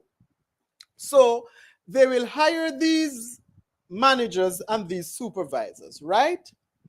And they will come in and they want to treat you well, you know. But then when you go in a manager's meeting, they get on the manager or the supervisor case and I say, how this happened, and you know, suspend nobody, or you know this, or you know that. And then your job now is now on the line because they're saying you're not roughing up the staff. And serious business, you know. So you know, if you come out with the hammer and lay it down on the people, so you and them are friend, and all of a sudden you switch up on them and say, okay, then, well, Franz Suchman, get the manager position, him turn man stop and we. No, because these people are telling them to treat you like shit. Then you have these, I don't know what to call them, masquerading as HR. We don't have any HR in Jamaica. In all my time on this planet, when I became of working age, there are only 2 people that I have met who were actually HR. Like, because I did strategic human resources management as part of my degree. It was one of my majors, right? And like what them teach you about what HR should, because it's really managing the human resources of the organization, ensuring that you allocate those human resources where they need to go and you maximize on them as best as possible. That's really the substance of HR. If we need 2 people in the kitchen, you make sure so you have 2 people in the kitchen. We need 3 people at front desk, you make sure so 3 people there at front desk. And those persons have the required skills, both hard skills and soft skills, to carry out all the tasks of a front desk agent effectively. That's HR's job, right? And on the flip side, you're going to ensure that the environment, the working situation is such that those people can function effectively. But what we have are some wolves in sheep's clothing, entrapping people, lying to people, conning people, deceiving people, and leading people astray. That's what we have masquerading as HR. And in most cases, they don't have a choice, because when you have, I realized, because that one good lady, they fired her because she was telling people what their rights were, and oh no, they can't do that. And if your manager write you up and whatever, when he comes, she squash it because like, no, you can't do that. You cannot XYZ because blah blah blah. And so they realized that okay, the staff had so much power with this woman as HR, then get rid of her. Got rid of her. So what we have now is not HR, but I would say a recruitment department that just hires people. They're not HR because they don't care about the welfare of the staff. They're not doing anything to ensure that the staff is treated fairly. When you come to these interviews, because they have, imagine you are a recruiter and one of your mandate is to save the company money. How the hell can you be mandated to save the company money at the hiring stage? Because that means that you're going to lie to those people who you are employing to say, oh, this is a great offer. We can pay you $1.2 million, knowing full well that you're saving the company $1.2 million because that's 50% of what the role values. And it happens all the time. But you know what happened? When they get, so you're talking about the foreign workers. So when the foreign workers come in, let's say you have, because there's a scale for each role. Let's say, so fine, the hotels want people, so you're going to get the front, well, they're probably going to do like housekeepers and such because the foreigners, they can't handle, I can guarantee you that they can't handle the front desk. They can't handle that shit because at the Spanish hotels, if you go there, you'll notice that it's Jamaicans working at the actual areas where people will come and cuss you. They ain't got no Spanish people working. They'll have them as housekeeping supervisor because they just walk around and they don't do shit. Let's just be real. So they'll have them as housekeeping supervisors, guest services manager, but they're not doing anything. Rooms division manager, bar manager, maybe front office manager, right? And then they make up some other positions where you wonder like what that for and give them. But it's mostly management position they have them in because as a manager, you don't have to talk to anybody. You can send the supervisor out, they go deal with it. Right? And in most cases, when they do come, they don't handle the situation. They just acquiesce to what, because I've seen it. I work in Spanish hotels. They just come out. If the person say, I want $10,000, they're like, okay, fine, no problem. No problem. We don't give you $10,000. Because they don't know how to listen to a complaint, figure out whether the person is bullshitting. Because, people will come and try to scam you. Oh, I found this cockroach leg. No, bitch, you had a fucking plastic bag with your cockroach leg where you walk with. You didn't find that in the goddamn food. I ain't going to give you no money. Right? So they'll just come out and they will just acquiesce to whatever the guest is saying, blah, blah, blah. They don't resolve anything because they don't know how to. They leave you to deal with it. So for the most part, they'll be fighting with you in the back. Tell them this, tell them that. I'm not going to come and talk to them until the person insists that I don't want to, like, why am I still talking to you? Ask for the manager. You're not the manager. Get me the goddamn manager. That's the only time you see they'll come out and they'll try to, oh, okay, oh, no, also you want a room, okay, Pelalito, let me see, like, we got a room, we got an ocean front over on building 5, okay, like, no, they're supposed to pay for it. They booked a garden view, like, what the fuck are you doing? you know what I mean? So, and they pay these people, they pay them in US dollars, by the way. I know this, so I'm not speaking fables. I worked with these people. They pay the foreigners, so these people that they want to import, and I'm just trying to make the point that they hate us. Jamaica, they hate us. So they underpay us and they treat us like shit. Happens, and then the worst part about it, they get some of the Jamaicans to do it. But the fact of the matter is, you know how it is.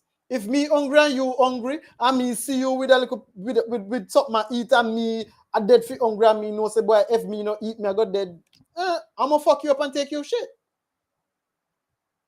And that is what they have us. They have us fighting against each other for the scraps. So you go work and your manager is a terrorist span you. Jamaican. Your supervisor is a terrorist. Them now make much more money than you, and them want the little work too.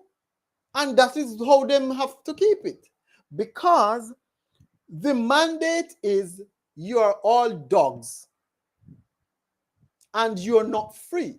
Because Jamaicans are under this illusion that we gained independence. No, we did not.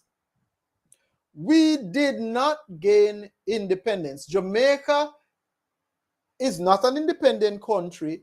Jamaicans are not an independent people. We need to understand that. What they gave us was the right to work for a wage. That is all that the British Empire did for Jamaica. They gave us the right to work for a wage. And that is largely why you realize that ain't none of us, it doesn't matter what you do, you work hard, you decide that you're not making any money. They're not paying you shit. And then when you look at the same job in other countries, you're like, okay, front office agent, I make $25 US an hour. And you now make $2. That doesn't make any sense. It does not make any sense. Because these jobs, especially like for us, we are skilled. Like you have you got your certificate, plus you have your degree. That they need you. Like my friend is a manager. He moved to the States. He's a manager, and he moonlights at a hotel. And he's dictating to them when he comes in because they don't want to let him go. Because he worked in the hotel, I think for 5 years. And just the level of expertise, they don't have that there. These people that they have us from, like, we have few head pan we body, you know, as Jamaicans, when we bad, we bad. But when we good, we're good. You're not going to find, if a Jamaican is good at something, you ain't going to find another nationality that's better. It's not going to happen. Because we gotta, like, we don't know, we're like builders. We need to know how the thing works. We need to know how all the so when you're good at a job, you're good at it. You're not gonna find another person or another nationality who is better at it than we are. So when I have my friend too, she also moved there. She got married to a Jamaican because he came back. He's like, I'm not married to these bitches up here. I need a Jamaican wife. Came, married her, took her up on her son, and she's working, and it's the same thing. They're so impressed, and she's like, don't understand. I had another one. She went to Canada, and then she was manager. She was literally a telephone operator here. Went to Canada, night manager. And she's like, bro, you need to come. And I'm like, I've been to Canada. I don't like Canada. I don't like, I don't want to be in fucking Canada. I like Jamaica. It's not that I can't leave, but I'm thinking, like, you know, I'm getting older. I'm not getting any younger. And I have had decent jobs. They just don't pay. And at this point in my life, I need to be making at least $4 million a year because I need to buy my house. I need to be comfortable. I need to have money in the bank where if shit hit the fan, I'm like, I know I'm good for the next 12 months. I'm not making any money. Like, my job now pays. If I was in the US, I could be making anywhere from 65,000 US dollars to 90,000 US dollars per year. No joke. I'm not making 12,000 US fucking dollars. Think about it. A job that pays up to 90 grand, and that's a lot of money in the US per year, and you're not even making a quarter of that. And it's more work, because when I hear, like, some of, like, I'll have like 5 different stuff that I'm doing, and that 5 different stuff in terms of it's like, how am I supposed? It's like major tasks. You know, when you have a major task, you have a list of smaller tasks that you have to do to get that major thing computed. It's 5 different people doing that shit. So you'll have one person who deals with this, one person who deals while I'm doing everything. And I'm like, what the fuck? So, like, when I see them saying that, oh, we need to import labor, we'll say it's all on purpose. That's why they could mandate the vaccine. How does a mosquito come from? Well, yes, I know it is on purpose, and we have the illusion of independence. This is what Jamaicans need to understand. We are not an independent nation. We are a slave colony of the British Empire that has been given the privilege of working for a wage. We are not being paid salaries. Them call it salary, but they use these words and they don't even know what the fuck it means. Because if you not make certain amount of money, it's not salary. It's not salary. If somebody make $14,000 a week, you can't call that a salary. It's not. It's a wage. It's not salary. It's a fucking wage. But so you are allowed to work for a wage. And that is why I saw a job advertised with Beryllium. Right? Beryllium. Because I see them advertising job fair. Because this is the thing, They want people to come. What has happened is that COVID has opened people's eyes to a lot of things.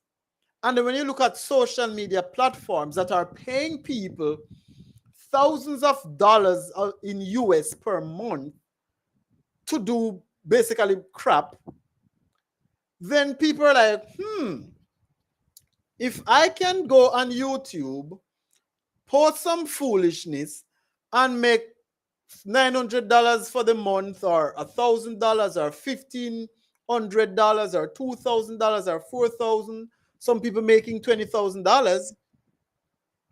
Why am I gonna work for Beryllium for $900,000 a year? That makes no fucking sense. So you advertising jobs. So I saw they advertised the post. I think it was I don't remember what the position was, but so it was so the thing was online, right? And they asked, how much do you expect for this? I don't know why they keep asking that. Why are you asking people how much them want? Put how much you're fucking paying for the job. Like, why is it so hard for them to put the salary of the position that they're advertising? I just don't understand. Because what? They want to underpay people. Because I don't think legally they can put, if the job is at, let's say, $3 million, they can't say, oh, it's 1.2. They can't do that. But they can tell you, oh, we're paying you 1.5. Because they're technically not lying. This is an offer. It's a negotiation we're having, and I made an offer and you accepted the offer. So a contract is made. But I cannot tell you the job value $1.5 million if it doesn't. Because that would be a misrepresentation, and then that opens you to liability. So that is why they keep asking you how much money you want. It's like, instead of asking me how much money I want, why don't you tell me how much the job is valued? And then I will decide. Because remember, okay, fine. If I was to pick my salary, I would pick $7 million a year. I'd be good with that. I could get a house, a car, set up a decent mutual fund, and I'm good. Like, literally. I'll be good for the rest of my life. I don't need much more than that. But you're not going to pay me fucking $7 million. So why are you asking me how much I want? It doesn't matter, because what I want, you're not going to be able to pay it. So all I need to know is how much are you paying, and I'll decide if it's something that I can work with. But no, you want to have an idea if I know how much the job values. So I put $2 million on the thing. No, I am more than qualified for the job that they were advertising. I never called me. And I'm sure the job was valued. The $2 million, the job would have valued a little bit more in terms of when you're looking at the upper range of the scale. It's probably about 2.6. But if you put $2 million, they're like, we're not paying nobody $2 million for this job, even though we can pay up to 2.6. We're not gonna pay more than $1.2 million. So if you put 2, yes, we can pay you 2, but we ain't prepared to pay $2 million for this shit. We want somebody who don't know better, so we can offer them way less than what the job is worth. And they're having job fairs. And I don't know why people go to job fairs, because what you're doing, people do not understand. When you go into an interview, it doesn't matter how desperate you are for the job, never let them know. People wrongfully believe that when you go and you tell people, boy, you know, I am so I've been out of a job for 7 months or 2 years now, and they don't give a fuck. Like, you need to get it through your head.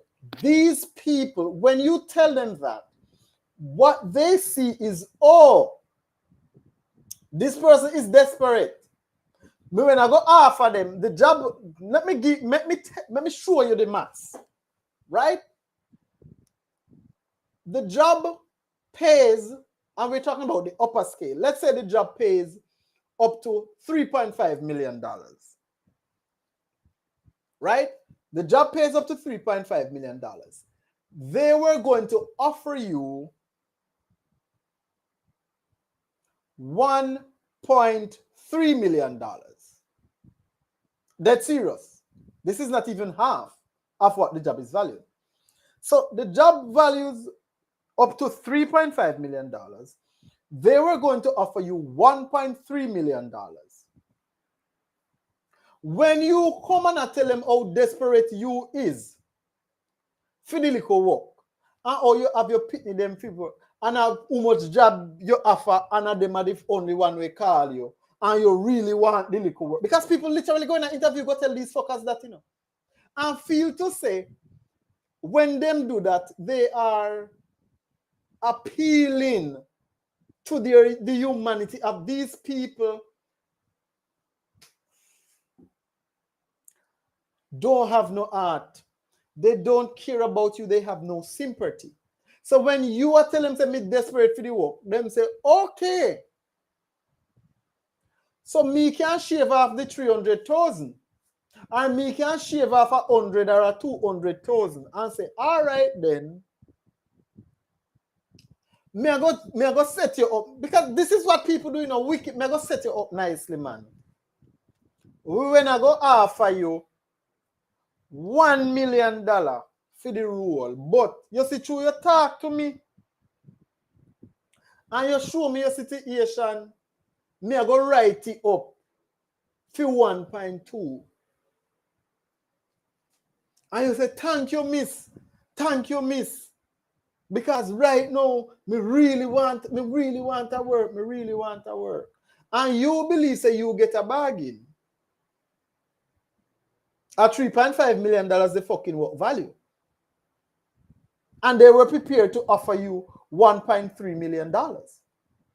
And because of your stupidity, they offer you less and make you think to say are the best deal you ever get. This is what these wolves in sheep clothing masquerading as HR, that's what they do. So when you walk into that interview, you have to walk into that interview with this air of confidence to say, hello, I am here because I choose to be here. I mean, I say if you're going to go arrogant and whatever, you know. But the energy, because this is all about energy, it's not about your facial expressions or whatever. Your energy that you walk into that room must exude confidence. It must say to the recruiter, I am choosing to be in this space in this moment. It is my choice to be here. I don't have to be here, but I'm choosing to be here. But if you go in there with that desperate energy, you go get the work, yes, but you're going to end up get less pay than what they were willing to offer you in the first place. Because you gave them that leverage. you gave them that ability. Fisi say, oh, you desperate. And because we know say you're desperate, you're willing to accept anything. And so you end up accept less. And when you go and you realize the amount of work, because it happens to all of us. They tell you, okay, we're going to pay you X. When you go and then you see the amount of work, you say, but this is no kosher. This doesn't make any sense. This is way more, this value is way more than what you're paying me. And that is how people become disgruntled. Because you know, in your mind, you know that this amount of work I want to give me for do, it worth more than what you pay me. And they're going to be like, but you, in the interview, you accepted the amount. But guess what? You were not being fair. It wasn't a level playing field. And you did not negotiate in good faith. And this happens to all of us. So I don't know how I'm going to get another job.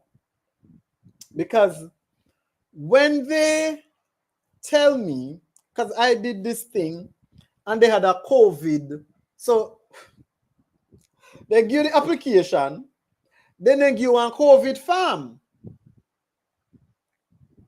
So I'm like, why the fuck are these people give? First of all, when they called, they were like, do you have your COVID passport? Like, COVID passport, what are you talking about? Oh, aren't you vaccinated? And I'm like, no. Anyways, because Choker and most of the other places, that's what you can't get no work with them if you're not fully vaccinated. Hilton and these places. If you're not full, them are put it on the, I don't even know how that is legal because it's discrimination. You cannot open it. This is like saying somebody, well, if you're black, you like we need white people. Well, I wouldn't say if you're black, but they say must be white. It's like, what the fuck? You cannot put that on your advertisement for a position. That's discrimination. You can't discriminate against a group of people for something that is, you understand, subjective. So they're asking you if you're vaccinated. Like when they call you for the interview, they're asking you if you're vaccinated, and it is out of order. They're not supposed to be fucking doing that. But guess what? They can, because you're not fucking free. You're still slaves. Slaves have no rights.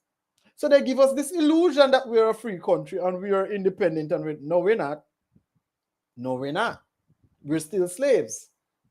We're still slaves of the British Empire. And that is why no matter, Jamaicans work the hardest. We are the hardest working set of people in this fucking world. I can tell you that. Because that is why everybody come to Jamaica. You don't realize everyone comes to Jamaica and get rich. But Jamaicans who have been here and worked for 30, 40, 50 fucking years, no better off than they were 40 years ago. Them actually worse off, and they're working harder. Why is that? An Indian can come to Jamaica and rich. A Chinese man can come to Jamaica and rich. An Arab can come to Jamaica and rich. A Spaniard can come to Jamaica and rich. A white man can come to Jamaica and rich. And they're coming here. There are a lot of Germans and Arabs and Spanish and white people and Syrians, and a lot of them are Indians, Chinese, whatever, in Jamaica. You ever see a broke foreigner yet? You ever see anybody that is non-Jamaican broke in this country? Have you ever seen a broke-ass Chinese person? No. You ever see a broke-ass Indian? No. You ever see a broke-ass Spanish? No. You ever see a broke-ass Arab? No. You ever see a broke-ass white person? No. And them are working at Jamaica. So how the fuck them are work? What them are do so? What are they doing that we are not? What are these foreigners doing that we are not? Because them are working at the same hotel. The Mexicans, them are working at the hotels. So how them better off than we? Me not understand. The same work them are work, we are work too. Them are working at hotel, we are working at hotel. So how them better off than we? Me and you are working at the hotel, and you 10 times better than me. How does that make sense? And you don't do no other work than me. At the same company we are work for. We are work at the same hotel. Like I said, when I was working at this hotel in Runaway Bay, The Spanish people, them were getting $1,000 a month plus room and board, while I was getting 17,000 Jamaican dollars a fortnight. And me when I do more work than them. This is the country that we live in. And these fuckers have the audacity now for come as a labor short in Jamaica and them have to go import people. What them have planned for we? Because this has to be a part of the 2030 agenda. And I believe this probably is applied to import insurgents, military men and women in this country, for when them ready to enact them global plan of domination. All of these people who went things say, oh, them are just hospitality workers. They went just come to work on road. Because I don't trust these fucking Chinese neither. Because China isn't a part to global domination. So I don't trust these Chinese when they come in Jamaica, they build road and I do. And I don't trust them. And I don't give a shit if people say, I don't give a fuck. Because them they're everywhere. And their country is a communist country. And I believe every Chinese is a sleeper agent for China. Because if they can tuck your cloth and say, hey, I need you to do this shit, they have to do that shit. Because your family back at China, we fuck them up. It's a communist country. So these people are all possible enemy combatants in your country. And that's a fact. It is unpalatable, but that's the reality of the situation. Because they're not from a democratic nation. They're not from a republic. They are from a communist country. And your families are still there. And if you're in a country and them decide to say, okay, well, we have this somebody over there, so we need to use him, and them contact your class and say, hey, yo, big man, we need you to give us actionable intelligence. Are we going to fuck your family back up here in China? What do you think are going to happen? That person will become I don't know what the military term for it. An agent or a sleeper agent or whatever the case might be. Let's just be real. Remember, we are on a 2030 timeline for them fuck up 90% of the population. Let's just remember that. This is like the war in Gaza is a distraction. So let's not forget that, like, this still upon the table. But we're talking about the unemployment situation, right? Look, me go use a perfect example. Ramesh had a job fair and he made an advertisement. He said that he was charging, because I was supposed to talk about this, how much, I'm almost 2 hours. I'm going to try to wrap this up in the next at least 20 minutes. I don't want to go too long, right? It's 3:20 now. I'm on my day off. So Rami say he is having a job fair and people who come at the job fair have to go play $1,000.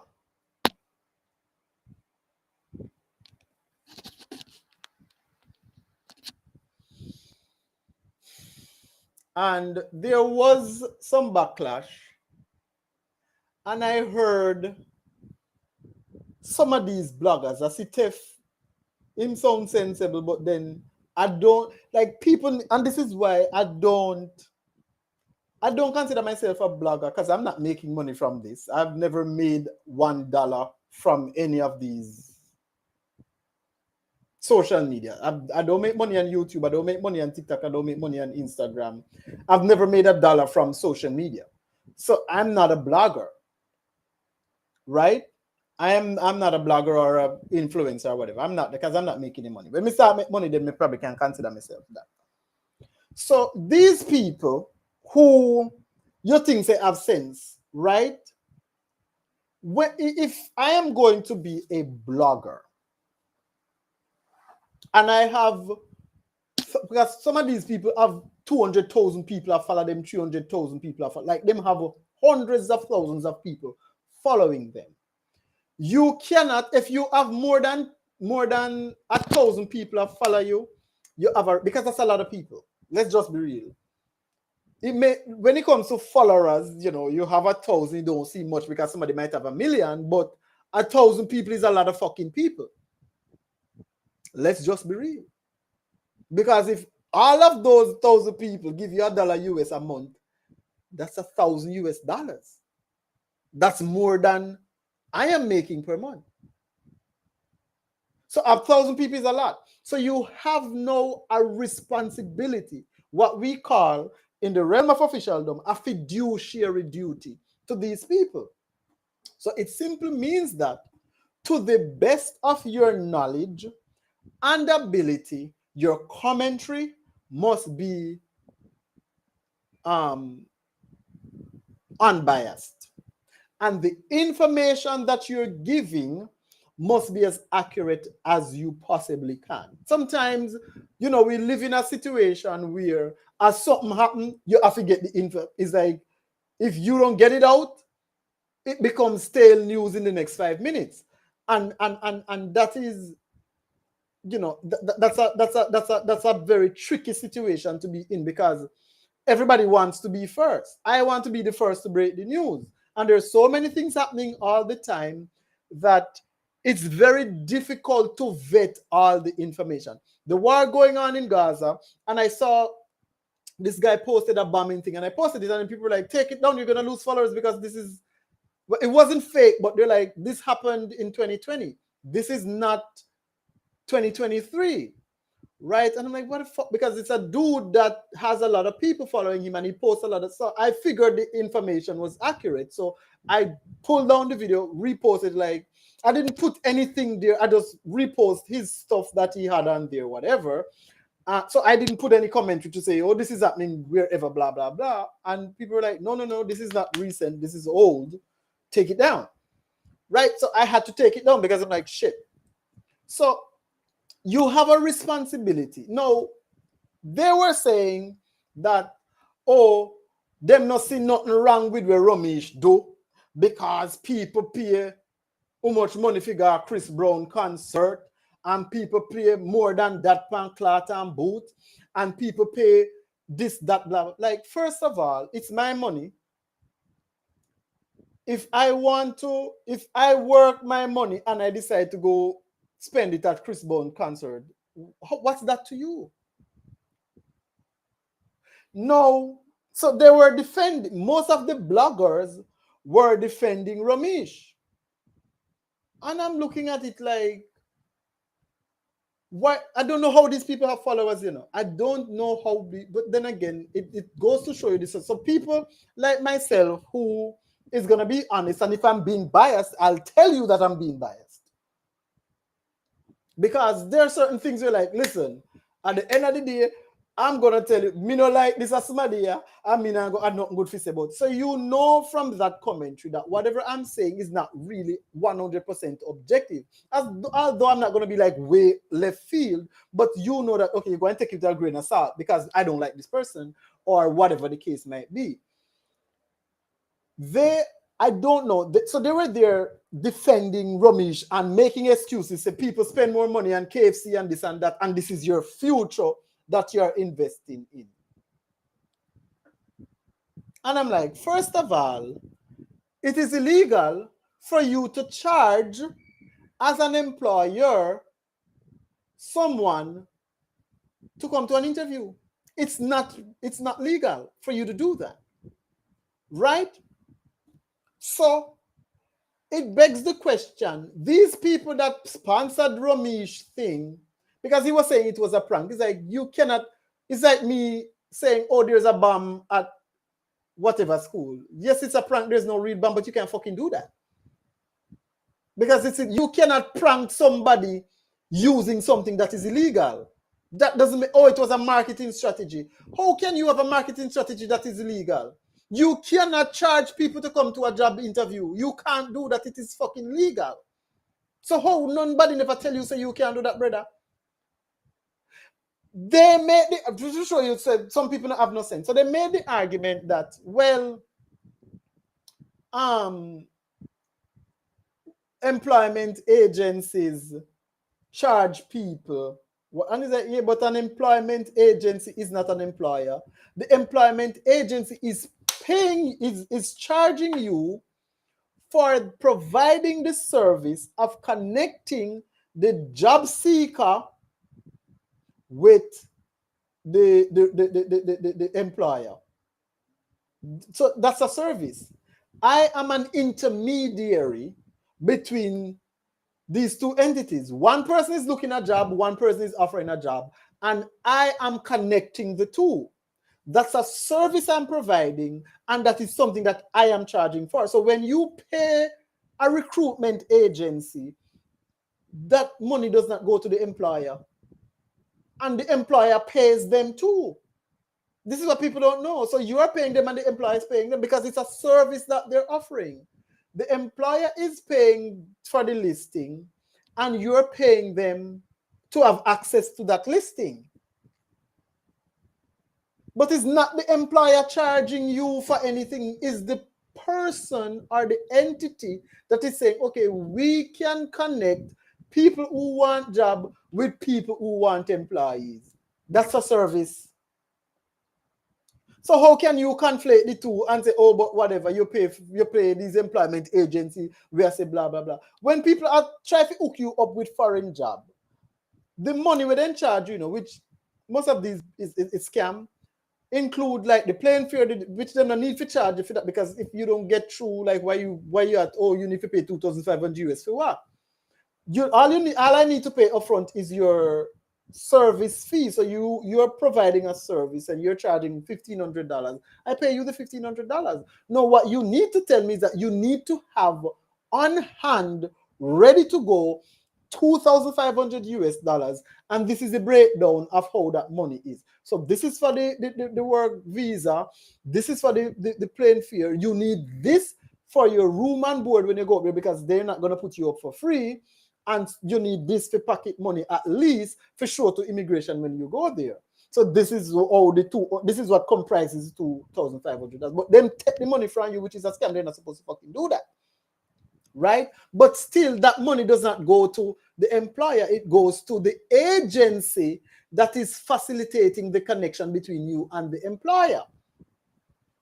So what Ramesh did was wrong, but it goes to show you again how these people view us. You want me if you have to pay me for an interview. And he wasn't fucking joking.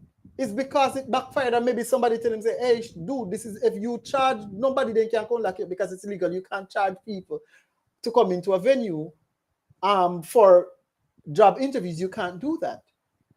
You cannot do that. So, oh, it was a marketing stunt because I wanted to ensure that only the people who were serious come. Like, bro, it's bullshit. But once again, it shows you that there, and look who is doing it. Not a black man. That's it. Like, there is this divide between them and us. The rich people, them don't have no respect for the ordinary Jamaican. They don't. And then when you as an ordinary Jamaican know, because they have to elevate some of us to keep the rest of us pacified, if you say, oh yeah man, you too can see it there. John come out of the ghetto. Why you think all of the ghetto youth them busting on you? They not give them nothing. You ever seen none of them in a big corporate job? No.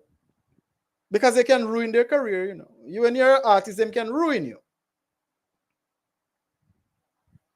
They can.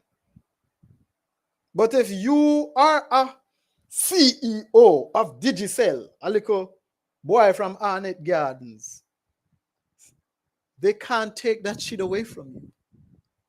All of that knowledge and expertise and skill, if you left Digicel, you can go start your own fucking company, or you can get a job at some other big company or somewhere overseas, blah, blah, blah.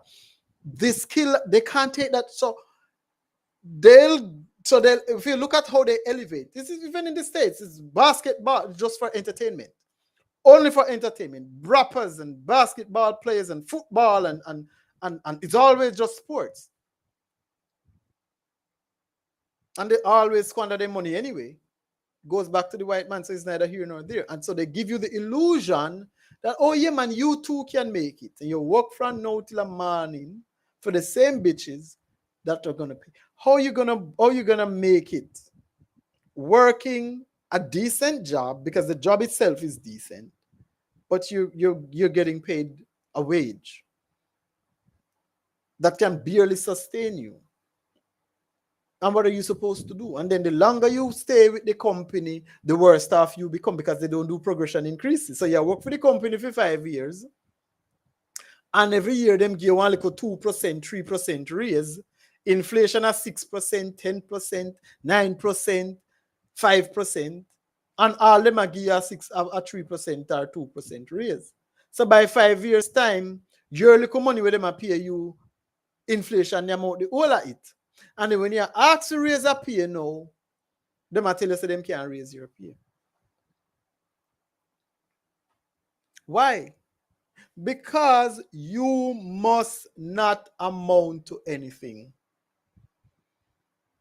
There is a deliberate and a concerted effort in this country called Jamaica to disenfranchise and to keep the Jamaican poor, to keep us poor, to keep us begging for scraps, to keep us eating the leftovers. And now their 2020 agenda is on the horizon, and they want to import workers to replace us. That's what they're trying to do. Because I am sure if these hotels where they talk about them can't find no worker, start pay what the roles value. We're not telling us if you pay with double on a giant. We're saying pay what the role value. If a bartender is supposed to be making $2 million a year, you pay them $2 fucking million. If a front desk agent is supposed to be making $3.5 million a year, you pay them the fucking, and see if them have an issue.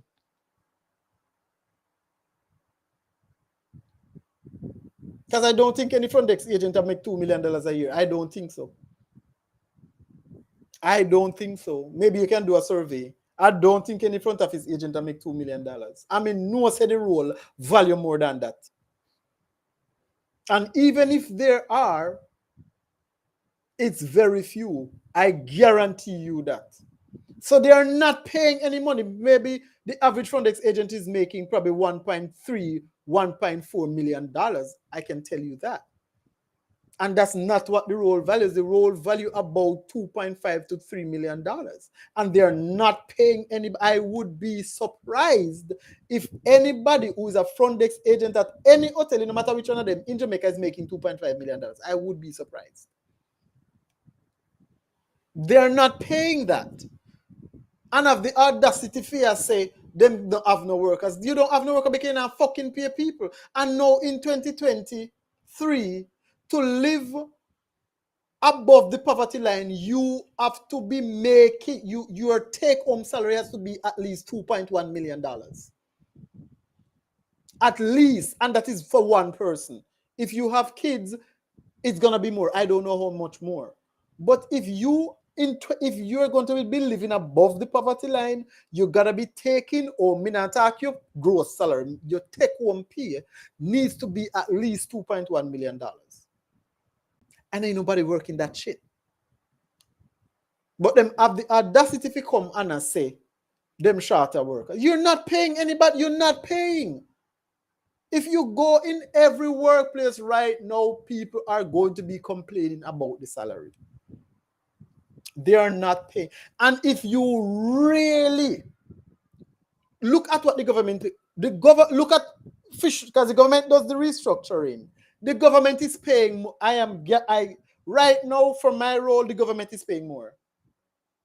The government is paying 2.3 to something. Me now make $2 million. For the government is paying more money than the private sector as I am speaking for the job. The government is paying more money right now than the private sector. It is absolutely ridiculous. And these fuckers have the audacity to come talk about say them have labor. There is no labor shortage. People just fed up and tired of your work hard, filily and nothing. And the one them sit down and no claim say they don't want to work. They don't see the value in working. Because why am I going to come beat out my stomach for 9 hours? Because what they're doing now, you have to work 9 hours a day. They don't pay you for your lunch. Way back in the day, they used to, because lunchtime is idle time. I do fucking cost accounting. It's not easy. I think I got like 50%. That was the only exam me get 50% in. And I must see two we went past out of all of the people we went take. Right? Everybody feel. When you cost a job, you factor in idle time. And you charge it to the customer. You must, because I cannot, remember, I know, my time is valuable. My time is valuable. So this is what people don't understand. From the moment you have to get up to get ready for work, you're on the clock. Because you can't be doing anything. You can't be making money. You can't be making, if I need to get to work at 7 o'clock, and me have to get up 4 o'clock so me can get ready to go take taxi to reach our work by 7. That's on my employer's time. Because I can't, if you say no, appear at the location. I have to travel. So all of that time that it takes me, whatever activities that I have to perform to get to work, do the work, and get from work, I'm on the employer's time. Because that is not time that I can use to do something else and make money. So you're supposed to pay me for it.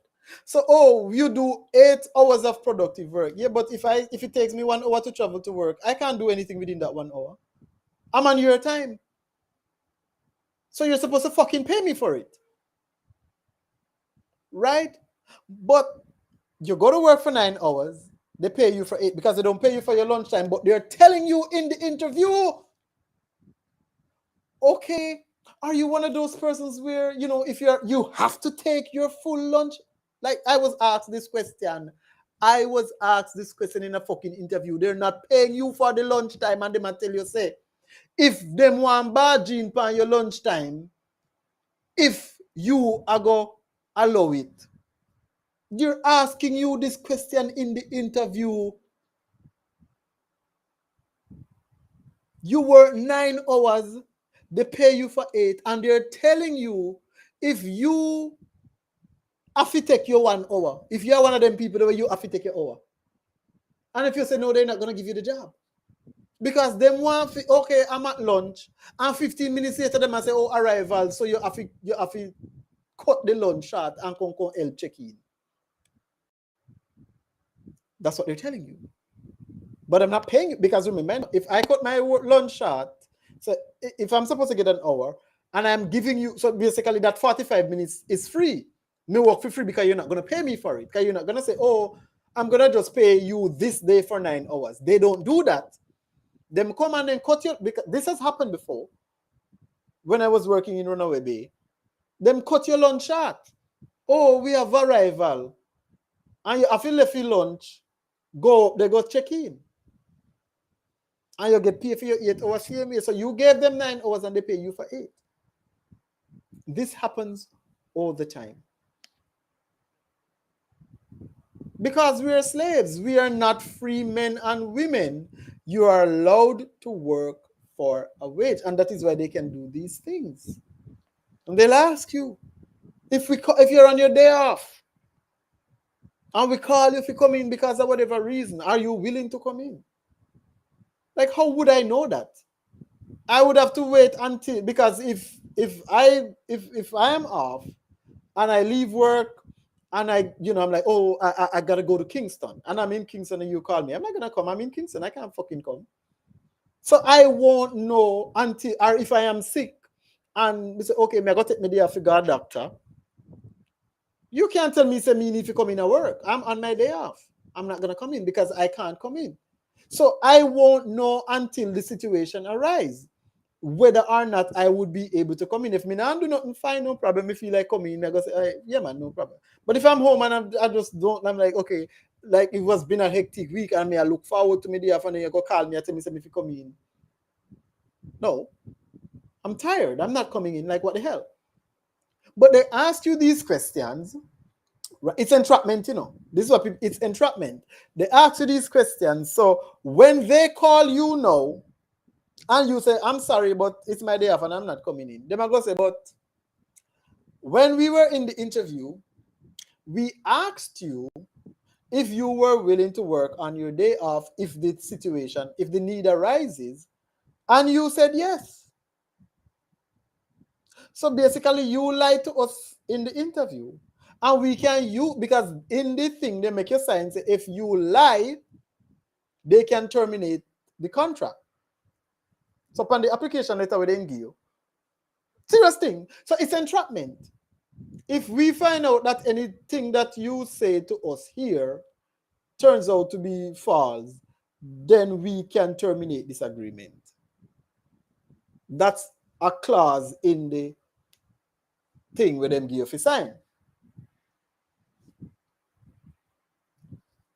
So it's entrapment. They ask you these questions to entrap you, so that when you are going to say, well, it's my day of me, tell me now, come on, you're not going to say, well, you agreed that if the need arise, and we need to call you in for open your day off, you would have come in, come work. So you can't tell me, say, you're not coming. You have to come in. And if you don't, you best believe them are going to have that against you. Them are watch for you do something. So they can say, yes, I got you now. I can tell you that. So it is one of the most unfortunate things. Like, it makes me angry when I see them selling this narrative that, oh, you know, Jamaica needs to seriously consider importing labor, especially for this hospitality sector. You have a whole heart dedicated to churning out front office agents, chefs, entertainment coordinators, bartenders, and housekeepers, and you are telling me, say, we don't have enough people to service the hotels in Jamaica. The influx of visitors on the island has no bearing on the labor demand. So cut the bullshit. Because the hotel now go magically grow extra rooms. So you need more people. If your staff complement is 400 workers and you already have 400 workers, if Jamaica move from 3 million visitors to 6, that don't affect you. Because the maximum number of employees where you need to run your hotel at capacity is 400 and you already have that. So what more people, like what kind, okay, if new hotels are coming in, what happened to those people where ARTA push out? There are people going to hard doing hospitality. There are people going to college with hospitality degrees, and they have to be working at supermarket and call center as call center. There are literally people who are operating telephone in a call center with degree because them can't find nothing else better to do. So what the hell are you talking about that you need to import workers? But the fact of the matter is, as bad as the call center be, the call center now pay you now pay better than the call center, so it make no difference. You go in a call center go work and you there want hotel front desk at work and people look down on the call center work and it's like they're not paying much different. It's not paying much different. And even in the accounting field, when you just go in there, you're a junior accountant, them might pay you $70,000 fucking month. So people might feel to say, oh, I would never work at a call center. Yeah. They might make $77,000, $80,000 a month. You a junior accountant and make $70,000, $80,000 a month. What is the difference? Your job is more respectable, but you're not making more money than the person who's working at the call center. So, like, me not understand. Make it make sense. If you are working at a call center and you are make $80,000, $100,000, and me are working at one account's office and me make the same $100,000, like, why would I look down on you? Two, they can want the same money at the end of the month. So me no better than you. If you are pack bag in a supermarket and you are carry home $70,000 a month or $80,000 a month, and me I work at a hotel as reservations agent, and me I carry home the same $70,000, $80,000, $100,000. Even if me I carry home $100,000, me can't look down on you who a pack bag where I carry home your $80,000 because the $20,000 by the time they take out tax it over they can see because you probably not pay PAYE anyway. So by the time them take out tax out of my pay, the two of you carry home the same money. So why am I going to look down on you? None of we don't make no better money than nobody. The whole of we make the same money. Relatively the same. So it no matter what kind of work you have. So when these people are going to be like, oh, we know you don't need people to come to Jamaica to work. You need to pay what the job the jobs are valued. That's all. Pay the front office agent them what them supposed to make. Pay the guest services agent them what them supposed to make. Pay the bartenders them what them supposed to get. Pay the housekeepers them what them supposed to get. Pay the chef them what them supposed to get. And treat them well. That is all. The hospitality sector, they talk about high caliber of fucking service while you're treating the staff like shit. How can you want me if you walk out by your front desk and kin teeth with guests and give them the best service while you're treating me like a dog?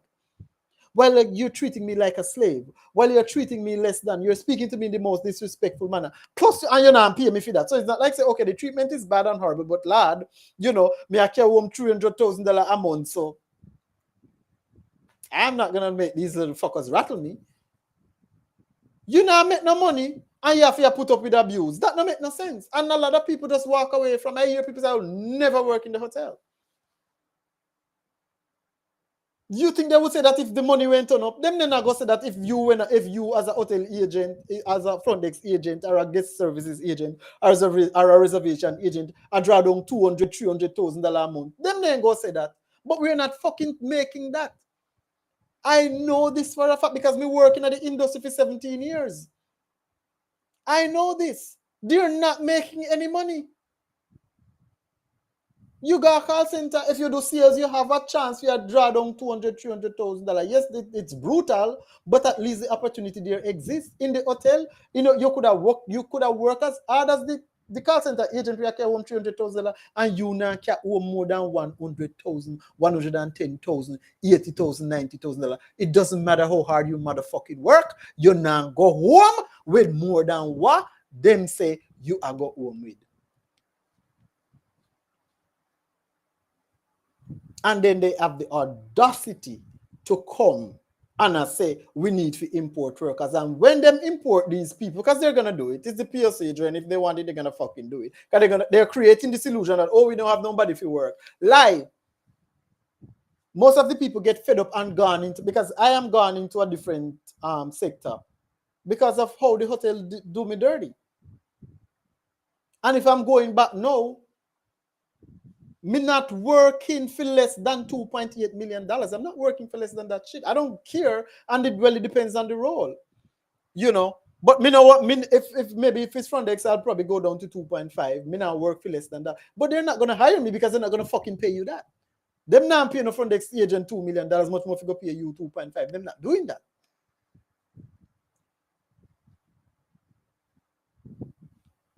And the job is valued. It's not like so you're asking for more than the role is valued. You're not. That's what the job can pay. It can pay that. But they're not going to pay that shit. And when they import the foreign workers, they're going to pay them more than that. Because on a US, them have to go pay them in a too. So that make it even worse. So, because if an agent comes to Jamaica and so, okay, you import a front office agent. You can't pay them more than $1,000. You can't pay them less than $1,000 a month. You can't fucking do that. And no front desk agent now make $1,000 a month. And a US, you go pay them in a too. So, oh, you want to import people? Because I've seen it, you know, where we had this agent. She was the front desk team lead. Team lead, not supervisor. Team lead. I don't know what happened. The manager left, supervisor left. It's the team leader run the front office. So you do two somebody work. The team lead did it and I do the thing. And she said to them, just give me $10,000 more per week per me pay and promote me to supervisor. No, the supervisor money would have value more anyway than what she was asking for. So what she was asking for wasn't even the value of the supervisor position. But she's like, I am literally running the front desk and I've been doing it. I don't know, I have no issues, whatever. Just give me the, so, and they weren't looking for anybody else because she was there doing it. So like, if you they do three somebody work, why the hell are we going to hire more people? Like, no, and we pay you your normal salary. So she was getting the team leads work, pay, while running the whole department, right? And she asked them for a little bump in the salary and to promote her to the front office supervisor, not manager, front office supervisor position. They said no. So she left. You know what happened? They hired a team lead, a supervisor, and a manager.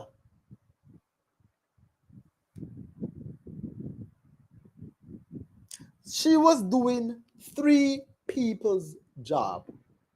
She asked for a little raise to compensate for the extra hard for the work what she had do and to promote her to the position of supervisor. They refused and they hired 2 supervisors. 2 supervisors. 1 team lead, 1 manager. If you can't do the work where one somebody when I do. For show you how wicked these people are. And then them say, oh, Richard. Because what they want to do is they want to work you to death. They used to do it back in the day in slavery. They literally used to work us to death. And they're trying it again. I've been offered promotions, but no increase in salary. And I'm like, how can you want to give me more responsibility and a title and pay me the same money? That doesn't make it. It's an insult to me, like you're insulting me. Don't do that. It's disrespectful for you to say to me, we will promote you and we will give you this fancy title and you're going to have to do all these things, but you still get front office agent money. What the fuck? Obviously, I refuse because I'm not idiot. I mean, not take disrespect like that. But that is, they do not see us. In spite, no matter how skilled you are, no matter how well you do the job, you are not valued because you are nobody. You're black, you're Jamaican. You're still a slave who is allowed to work for a wage. You're not a free human being who is on equal standing with these people. That's not how they see you. They're selling us the illusion that we and them, they're not even going to sell that anyway. And we, in our own psyche, make that assumption. They're not doing anything to show us that we and them are on equal footing, but we make that assumption in our own minds to say, yes, we and them are on the same level because we believe we and them are on the same level, but everything that they're doing is showing us that, no, you're not. You're still a slave, motherfucker. And we just give you this little wage to maintain the illusion that you are free, that you are independent, that you can do whatever you want. But you can't, because how the system is set up tells you point blank, you are not free men and women. You are still property of your slave masters. And your descendants are the ones who are here, who are lording over us, keeping us in abject poverty, keeping us in a state of bondage, while gaslighting us and telling us that we are lazy and we don't want to work and we are ungrateful and with this and with that and with everything that is bad on the planet. It is a sad state of affairs, and it is so unfortunate that we have not waken up to the reality that we have been lied to, we have been deceived, we have been disenfranchised, and these people are actively working to keep us in the state that we are in, to keep us poor, to demoralize us, to dehumanize us, to always ensure that we are seen, perceived, and treated as less than. I don't know if we will be able to wake up and realize what is happening and take back our power and emancipate ourselves mentally, from the conditioning that these people have placed on us. I don't know if we will be able to do that. But I hope, it is my greatest hope, that as Jamaicans, we will come to realize that we are still under the crushing boot of the descendants of our colonial masters. They have a stranglehold on our prosperity, on our ability to advance and have a better life for ourselves. Evidenced by the fact that anyone else can come into Jamaica and make a good life, live a good life, live way above the poverty line, have a business, buy a house, buy a car, and live well. But ordinary Jamaicans, no matter how hard you work, you can never amount to anything in this fucking country. And my final words to Jamaicans, especially Gen Z, Gen Z, I think, XZ, Gen Z. If the opportunity comes for you to leave, you leave. Because the unfortunate reality that we are faced with is that as a Jamaican, you cannot make it in Jamaica. If you're born poor, dog, nyam, your supper. Because the way the system is designed is to keep you in a perpetual state of poverty. So if the opportunity presents itself for you to go to another country where you can have a better standard of living, a better life, and you can help yourself and help your family, left. Leave. Do not hesitate. Do not delay. Do not second guess the decision. Left. Because these demons that we have in the shadows that have a stranglehold on the economy, and they are the puppeteers. You know, it's like a marionette. They have these little people, these black faces, you know, these little Jamaicans that they're using, and you think that, oh, well, you know, he's from there. No, they are puppets of the colonial masters who are behind the scenes pulling their strings. And you, so the face of oppression is your fellow brethren, is your own Jamaican face that you're seeing oppressing you, but their actions are not their own. They are being controlled by the slave masters who are in the shadows, directing them what to do. This is the reality of the Jamaica that we currently live in.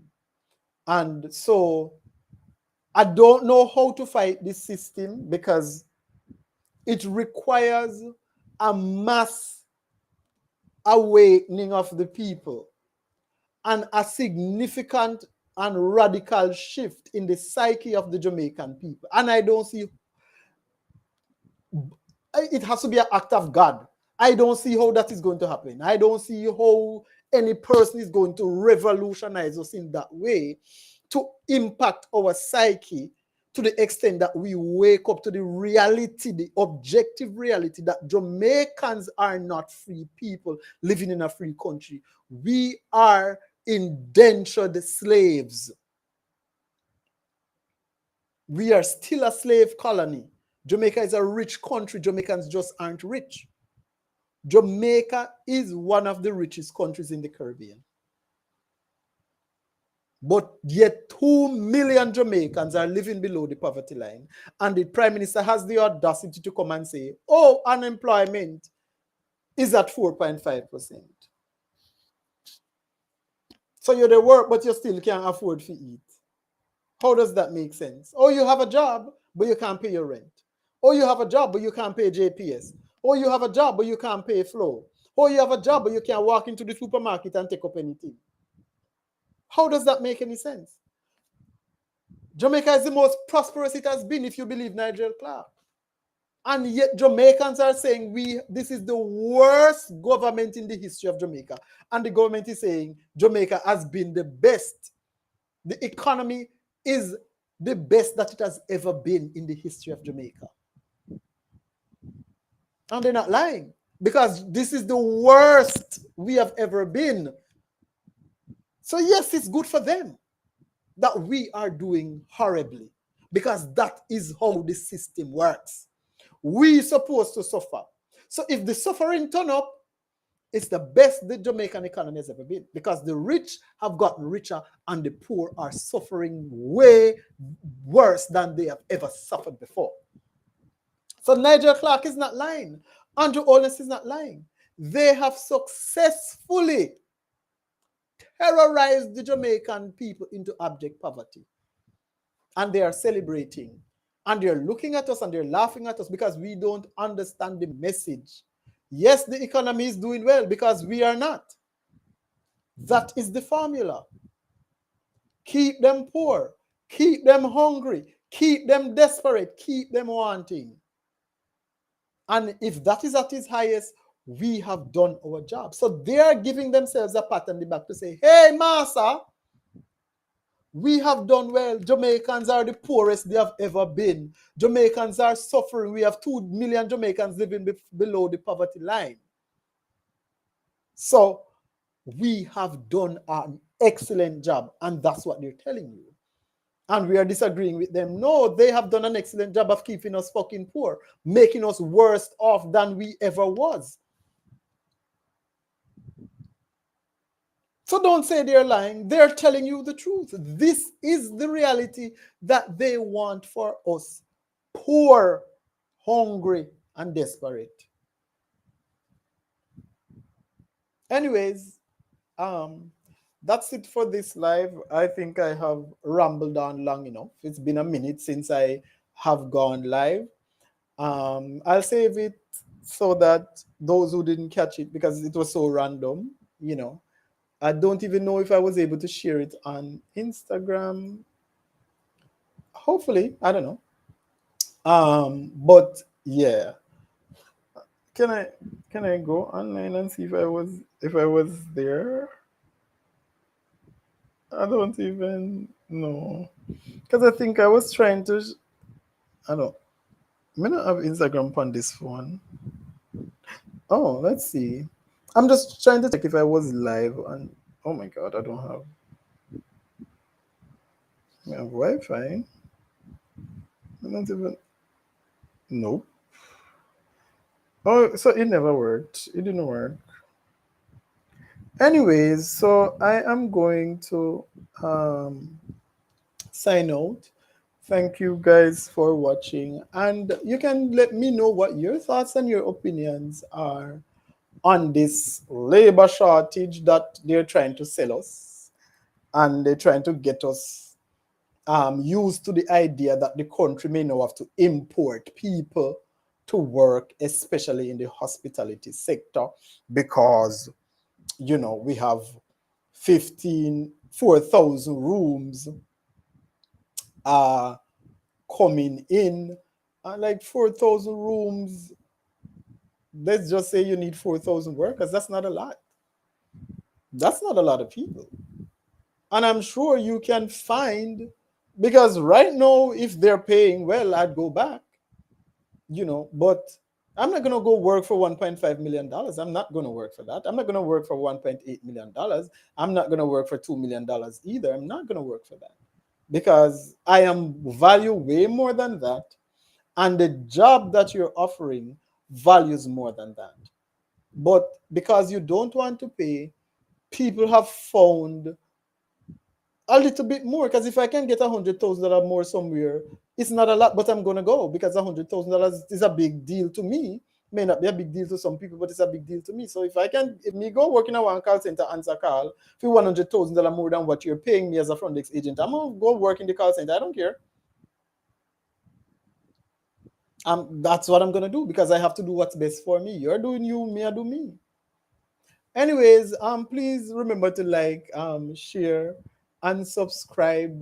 And I mean, I do more posting than I do live because I just don't have the time anymore to go live and stuff. But yeah, that is it for this live stream. Thank you for watching, and I will see you